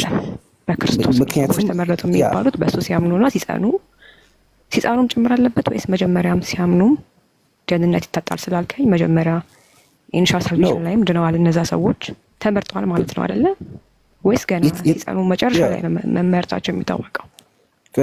ላይክ the difference is ማለት ነው ላይክ እናንተ በጋድ ሄድ ውስጥ ላይክ ዲክሪ ብላችሁ ነው የምታስቡት። ላይክ የሆኑ ሰዎች እኛ ግን ኢሌክሽን ኢን ክራይስት ነው። በደንብ ያዥልኝ። ኢሌክሽን ኢን ክራይስት ሆኖ ኢሌክሽን ሪሲቭድ የሚሆነው ደግሞ በእምነት ነው ብለን እናምናለን። ግን ቴክኒካሊ ደግሞ እምነት ምን ሊሆን ይችላል? ሊታጠ ይችላል። ስለዚህ እኛ የምንደገፈው በክርስቶስ ምን ሪሲቭድ የሚሆነው ያልከኝ? ምን ሪሲቭድ የሚሆነው በእምነት ነው? ኖ ላይክ ይሄ ኢሌክሽን ተረተሽኛ ላይክ አንድ ሰው ኢሌክት መሆኑ ሪቪልድ የሚሆነው ኢን ክራይስት ሲሆን ነው። ዳዝ ኢት ሜክ ሴንስ? ስለዚህ ኮንዲሽናል ነው ማለት ነው። ኤሌክሽን በእናንተ ኮንዲሽናል ነው። በጭራሽ ኮንዲሽናል ስንል ኮንዲሽናል አይደለም ስንል ናት ኢን ቤዚስ ኦፍ ወርክ ማለት ነው። የሆነ ስራ ላይ የሆነ ነገር ላይ ተመስርቶ አይደለም ማለታችን ነው። ጀስት በጸጋው ብቻ ነው። ስለዚህ ምርጫን እኮ ቀደም ብያለሁ፣ የእግዚአብሔር ግሬሽየስ የሆነ አክት ነው፣ በጸጋ የሆነ አክት ነው። ግን ዝም ብሎ እንትና ይዳን እንትና ይጥፋ ብሎ የደረደረው ነገር አይደለም። ምክንያቱም እግዚአብሔር ጄኒውንሊ ሁሉም እንዲድኑ ይፈልጋል። ስለዚህ ኢሌክሽን በክርስቶስ ነው፣ ሁሌም ኦልዌይስ በክርስቶስ ነው። ላይክ የሰው ልጅ እንደሚወድቅ ያውቃል፣ አዳም እንደሚወድቅ ያውቃል። ነገር ግን ከዘላለም አስቀድሞ የመዳንን መንገድ ኢየሱስ ክርስቶስን እግዚአብሔር አዘጋጅቷል። which means ሰው እንደሚወድቅ አውቆ አዳም የሚድንበትን መንገድ which means እኛ የምንድንበትን መንገድ አዘጋጅቷል። ስለዚህ የሆነ ሰው ኢሌክት ነው የምንለው ኢን ክራይስት ከሆነ ብቻ ነው፣ ካልሆነ ኢሌክት አይደለም። ስለዚህ ኢሌክት በክራይስት ደግሞ ሊሆን የሚችለው በምንድን ነው? በእምነት ነው። ያ እምነት ደግሞ ሊታጣ ይችላል። ስለዚህ አሁን ፎል የሚያደርገው ነገር እምነት ይታጣል ወይስ አይታጣም የሚለው ሊሆናል ማለት ነው። ወይ ምርጫው ዲክሪው ትክክል ነው አይደለም የሚለ አይሆንም ማለት ነው። ተረዳሽ? ያ ስለዚህ ይሄ ኦርዶ ሳሉተስን አንደርስታንድ የምታደርጉበት መንገድ መጀመሪያ ማመን ነው ማለት ነው። ኦርደሩ መመረጥ አይደለም፣ ሪጀነሬት መደረግ ነው። ከዛ በኋላ ደግሞ ሰው ሪጀነሬት ተደርጎ ነው የሚያምነው። ስትሪክት ሴንስ እንደዛ ነው። ግን ቴክኒካሊ ደግሞ ስናብራራው ኦልሞስት ሳይመልታኒየስሊ ሳንነጣጥለው ሪጀነሬሽንን ከእምነት ሳንነጣጥለው ነው የምናስረዳው። ስለዚህ ሪጀነሬት ሲደረግ ደግሞ አንድ ሰው በእግዚአብሔር ፈቃድ ብቻ ነው፣ በሰው ፈቃድ አይደለም። ያ ሪጀነሬት የተደረገው ሰው ነው አይደለ? ክዶ ከዛ በኋላ ከደህንነቱ የሚጠፋው ያመነ ሰው እምነቱን ይጣል። እሺ ቴንክ ዩ ዴቫዬ፣ አመሰግናለሁ። እሺ ተባረኪ፣ እናመሰግናለን። እሺ ቴንክ ዩ ፎር ዩማን ቴምፖራል እና ሎጂካሉን አሁን ከእናንተ ጋር የሚለየን አንዱ ምንድን ነው? ሪጀኔሬሽን ፕሮሲድስ ፌት ብለን አናስቀምጠውም። በስትሪክት ሴንስ ፌት ይቀድማል፣ በቴምፖራል ማለት ነው። ከዛ በኋላ ሪጀኔሬሽን አድርገን ነው የምናስቀምጠው፣ ኦርዶ ሳሉተስን ማለት ነው። እና ያለ ፌት ሪጀኔሬሽን የለም፣ ያለ ፌት ጀስቲፊኬሽን የለም፣ ሳንቲፊኬሽን የለም ብለን ነው የምናስቀምጠው በኦርዶ ሳሉተስ ላይ ማለት ነው። እና ከእናንተ ጋር ከሪፎርምድ ጋር የሚለዩ ነጥቦች አሉ በኦርዶ ሳሉተስ ውስጥ ማለት ነው። እናንተ ኢፌክቹዋል ኮል ብላችሁ ጠሩታላችሁ። የእናንተ ስኮላሮች በ17ኛው ሴንቸሪ ላይ በጻፉት ላይ ኢፌክቹዋል ኮል ብላችሁ ትጠሩታላችሁ። ስፔሻል ኮል ለበጎቹ ብቻ የሚቀርብ ጥሪ፣ ምክንያቱም ሊሚትድ ስለሆነ አቶንመንቱ ማለት ነው። እና እኛ ደግሞ ዩኒቨርሳል ኮል ብለን የምንጠራው ጥሪው ለዩኒቨርስ ለሁሉም ነው የሚል ነው። እና በኦርዶ ሳሉተስ ላይ በቀጭን መስመር ላይ የምንለያይባቸው ፖይንቶች አሉ። በኦርዶ ሳሉተስ ከሪፎርምድ ጋር ማለት ነው። የምንገናኝባቸውም ደግሞ ፖይንቶች በጣም አሉ በኦርዶ ሳሉተስ ላይ ማለት ነው። ስታርት ኦፍ ሳልቬሽን ላይ አሁን